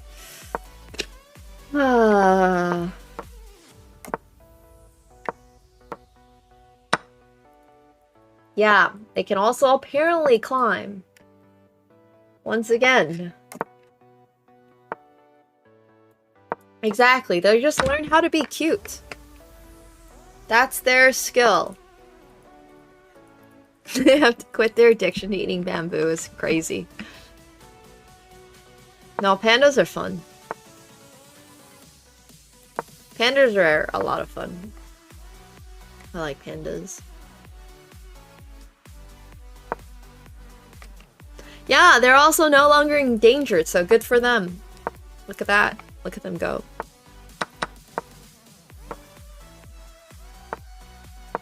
Just by selling enough merch, they managed to get themselves out of being endangered. What more can you ask for in life, you know? You got all these other species out there worrying about day-to-day survival and how they're gonna catch their next meal and global warming, and meanwhile pandas probably made $1 billion in t-shirt sales this year, so they're living the American dream. It's totally fine. If anything, you might argue that's one of the those are one of the smartest revolutionary animals in the on the whole planet. What other animal can say, you know, they sold 55 million plushies of themselves in this past year? Maybe dog plushies are doing about as well as panda plushies, but without even really working, yeah. I mean, they gotta sit in the zoo and they have to eat some bamboo, and occasionally they gotta play it up for the tourists. Exactly, they are just really models. They're just models. I mean, I think they see a lot of that money. They have all these caretakers. They get all these crazy enclosures. They have entire private jets that is like for the panda to transfer between like the Chicago Zoo and the Chengdu Zoo or something. Yeah, I don't know, man. I think pandas are doing pretty well in terms of evolution. I know, it's pretty crazy. They're doing quite well.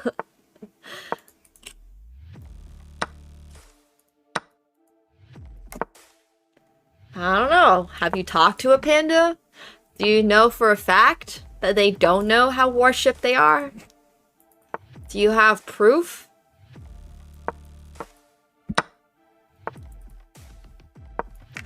I don't know, man.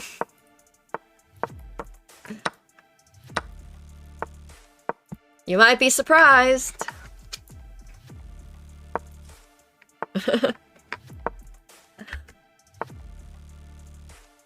But yeah, I always think that's really funny.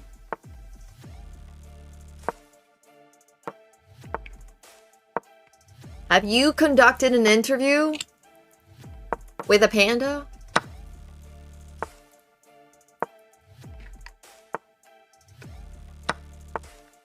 Until you have first-hand proof.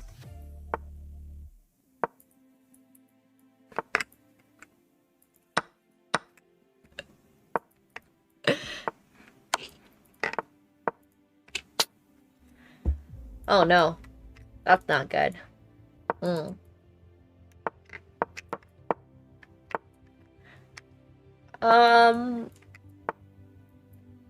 How'd you get your confidence back in chess after dropping 200 points in 1 week? I mean, the first question I gotta ask is like, why did you have confidence in the first place? No, but genuinely, like, what makes you think you deserve to win your games and gain rating? Genuinely asking. Because so many people I know are like, ugh, I should be 2,000. Why am I not 2,000? The only reason I'm not 2,000 is because everybody cheats. And it's like, well, have you put 1 millisecond into actually working on your chess ever in your life? And if the answer is yes, good for you. Well, now the question is, have you put 2,000 hours into working on your chess in your life? And if that answer is no, then obviously you're going to go on these swings going up, on these swings going down, because you're not actually supposed to be necessarily an X rating. You just have these phases where you play a little bit better, maybe you're playing a little bit more focused, maybe you got a little luckier with your opponents, maybe you're not playing drunk, or maybe you're just like, this is a time period when you stop playing in your bathroom while, you know, sitting on the loo, whatever it is. I don't think anybody should have, like, this idea that you should be an X rating until you've actually worked on it. And by working on it, I mean actually working on your chess, not just like playing on your phone, because everybody can play on your phone. Everybody can do that. It's just a question of like, are you actually trying to improve? And not everybody's trying to improve, and that's totally okay. So it's just a matter of like, hey,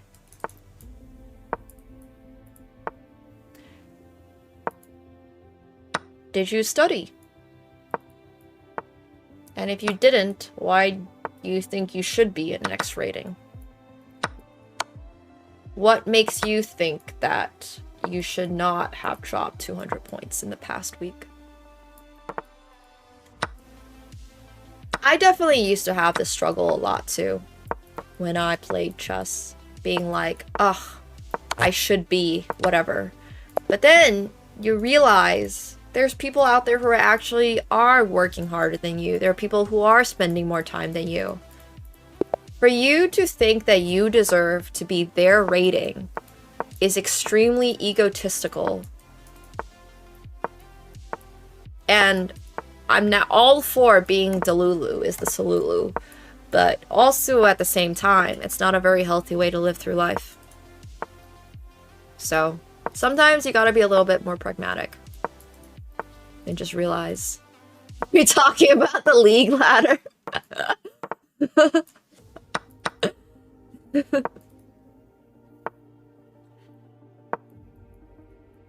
Stream elements, damn.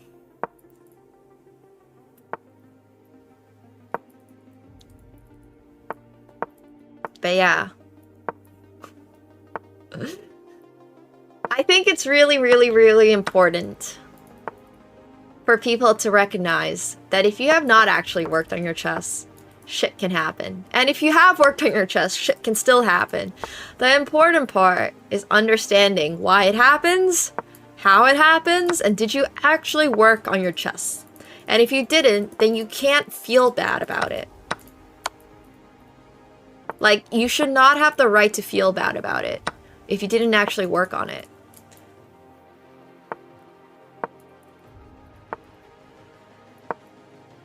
I would make the best coach ever. People would be like, well, how do I get past 1500? And I'd ask them, like, well, have you stopped blundering your queen every move? And they would be like, well, no. And I just tell them, well, here's an easy solution. Just don't do that. If you work on your chess and you still don't improve, I would suggest not feeling bad about it, but you can also choose to feel bad about it. As it turns out, it's your choice. Just don't blunder your queen. Work on your tactics. I think feeling bad about it just doesn't help you at all. Trust me.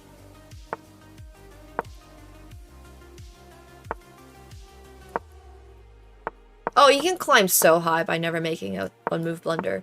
If you never, ever, ever make a one-move blunder, you're probably easily 2000. Like, never blunder a pawn, never blunder a knight, never blunder a bishop, never blunder a queen, never, ever, ever losing a single piece by, like, just blundering it. I'm not saying your opponent set up, like, a 3-move tactic. I mean, not like, for example, accidentally moving my knight to e4. Now, that's a one-move blunder. Or, like, playing e4, it doesn't even lose a piece right now, so that's not even a good example, but you get my point. Like, never, ever, ever dropping a piece goes so far in chess. There are blunders that are not. Like, see, I just blundered a queen here, so this is a mistake that you absolutely cannot make. But that's the kind of thing that you gotta spot if you want to get better, is to never make those type of mistakes. But I think that's hard, obviously. Even grandmasters sometimes make one-move blunders, but most of the time they don't, right? And the frequency at which you make those one-move mistakes dictates how good you get, what your rating is in chess, effectively. If you never make a one-move blunder, your rating is probably quite high. If you make a lot of one-move blunders, your rating is probably quite low. Ulan, thank you so much for the 200 bits. Thank you. Thank you. So yeah. I make blunders all the time. It's bullet. I have 1 minute to play the entire game. And that's how I like to play my games. Because blundering is a lot less committal. You lose a piece, you resign, and you go next. And that's it. It's not a big deal. It's not like end of the world. And in fact, blundering should never feel like the end of the world. It's just a fucking mistake in a board game. It's just not that serious. Like, people that get all uppity about mistakes here and there, you didn't play this move or you didn't play that move, like, you need to listen to yourself. You know, like, you gotta... Do you hear how you talk? Are you hearing that? Yeah, so I just think, once again, to each their own, obviously. You can do whatever you would like. You can approach the game however you would like. But...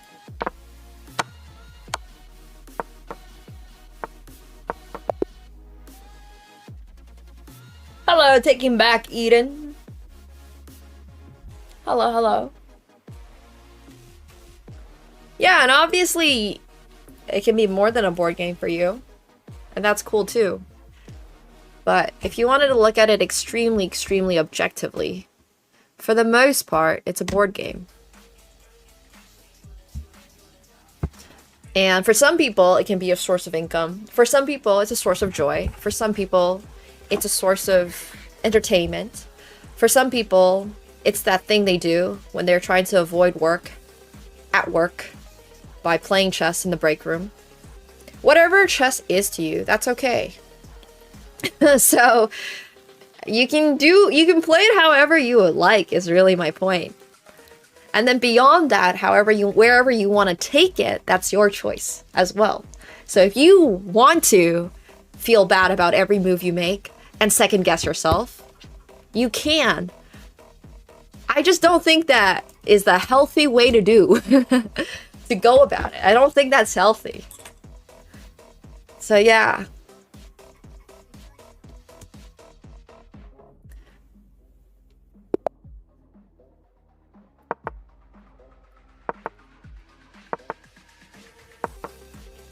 I got so much healthier mentally about chess when I started playing poker. So much healthier. Playing poker was the best thing I could have done for my, like, chess, honestly. I just started really not worrying too much about it. I was not making any money through playing chess. The one tournament that the tournaments that I did win, like World Youth Chess Championships and Canadian Women's Zonals and all this stuff, generated my parents like minus $30,000. Once I wrapped that around my head, it was kind of like,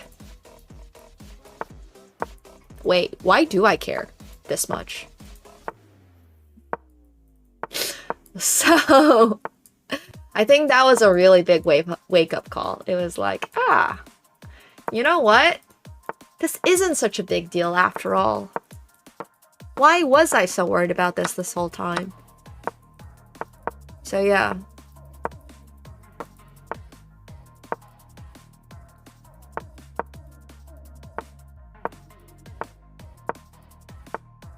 But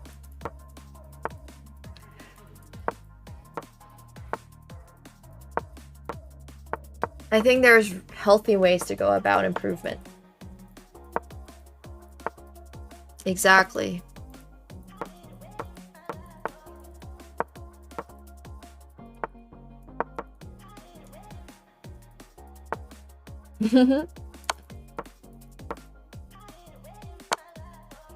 Good luck with bull duck.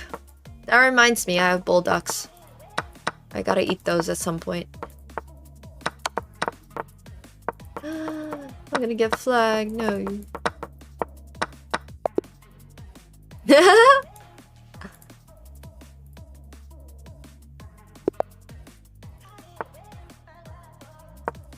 Playing against bots is just kind of not useful for your chess. I think it's good to get out of the anxiety zone, but I would highly recommend to play against people ASAP.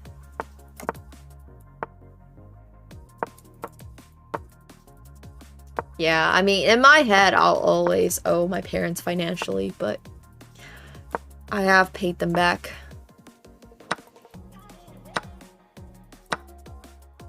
Financially.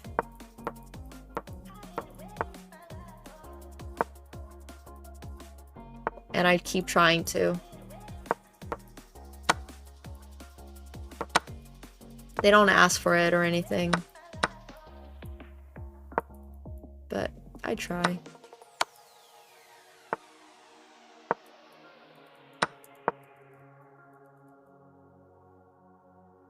So I would call it an investment on their... They always viewed it as an investment. They always viewed my chess career as an investment. They're not. No, they're both so busy. Oh my gosh. They're busier than I am. My parents travel more than I do. Unfortunately, like, academics just doesn't really pay that much. So that's always been a concern of mine in my life, being like, because as an only child in Asian cultures, you're very much expected to, like, support your parents as they get older and all that stuff. So that's always a big goal.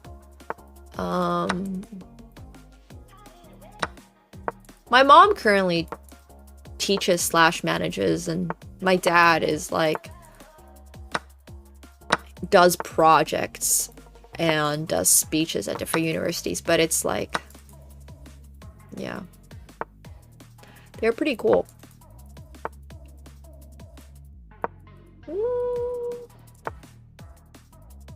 All sorts of stuff. I think TOK. If you guys know what the IB program. That's pretty cool.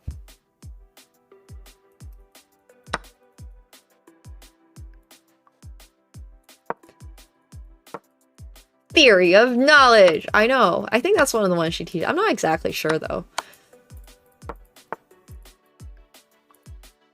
There's probably a lot more.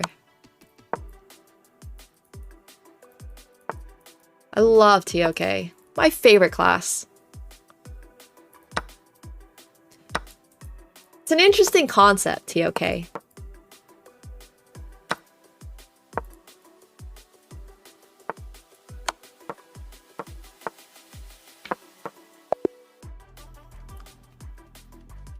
Oh gosh.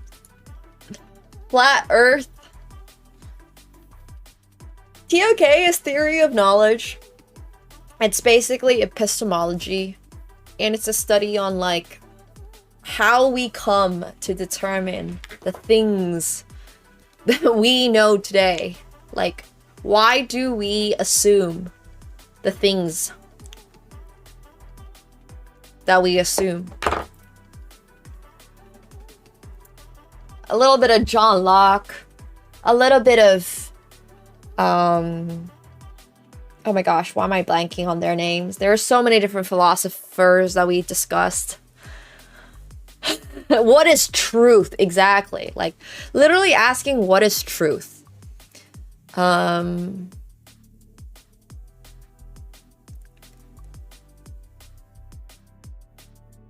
it was really interesting. It was really, really, really interesting. I actually really liked it. It was fun stuff.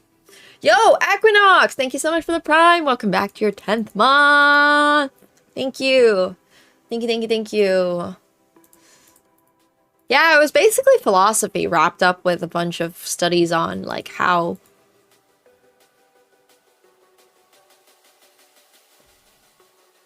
we come to know the things that we know today. So, yeah. Yo, thank you, Ronald, for the donation on YouTube. I actually didn't see that. Thank you.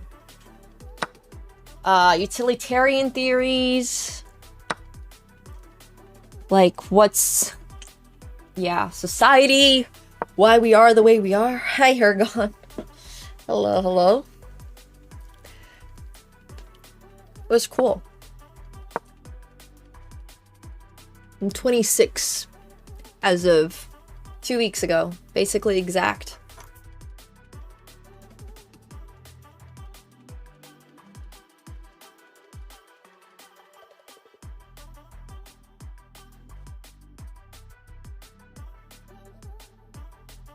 Oh shit, I accidentally muted myself. I gotta run to the bathroom real quick, so I will BRB!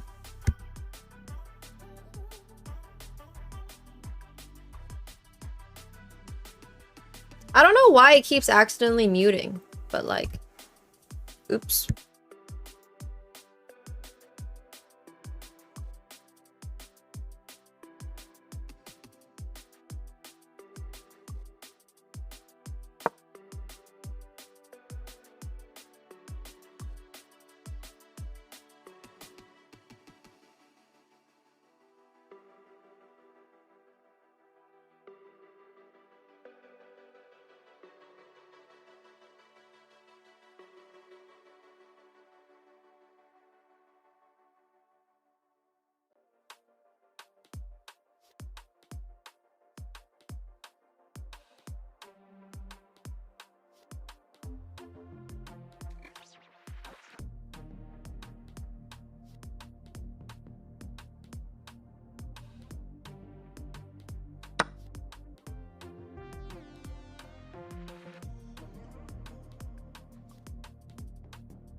All right. Kitten loves to follow me. Thanks, Mickey. Have a great rest of your night. If you're watching on YouTube, make sure you're coming over to watch us on Twitch, because that's where you get to watch the poker. So yeah, should be a lot of fun.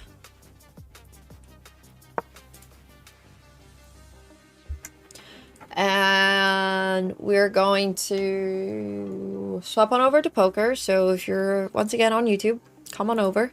You should always be watching on YouTube, on Twitch anyways, because that's where we read chat and that's where we can see the where we can see all your messages. Catsko does like me. He's a cutie patootie. What a cutie. What a cutie. He's so cute.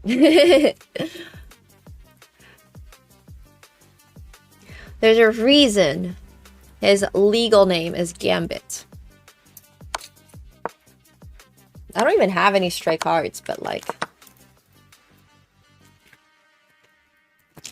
Gambit. Yeah. For live streams, at least. Oh, speaking of, I have a cute little... I don't even know. What is this? An Espion or something? Yeah, I got no idea. Okay. 100 NL, here we come. Hop on over if you are on YouTube. It's a Pokemon, yeah. It is. It's very shiny.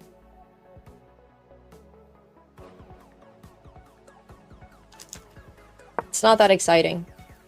There was the whole pack. I just pulled out some random ones so I can do like be like Gambit. Oh my gosh. No! My cards.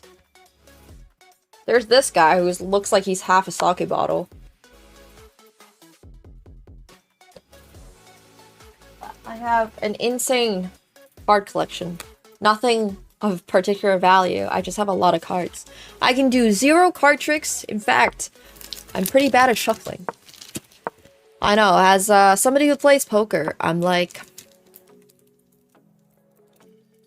not very good with cards. Hell yeah.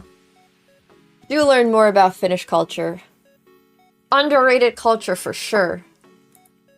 If you have been introverted your whole life, maybe you were just meant to be Finnish.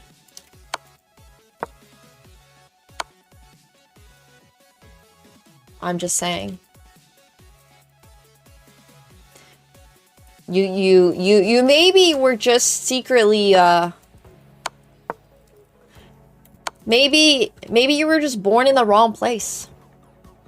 Alright, goodbye YouTube. Come on over to Twitch.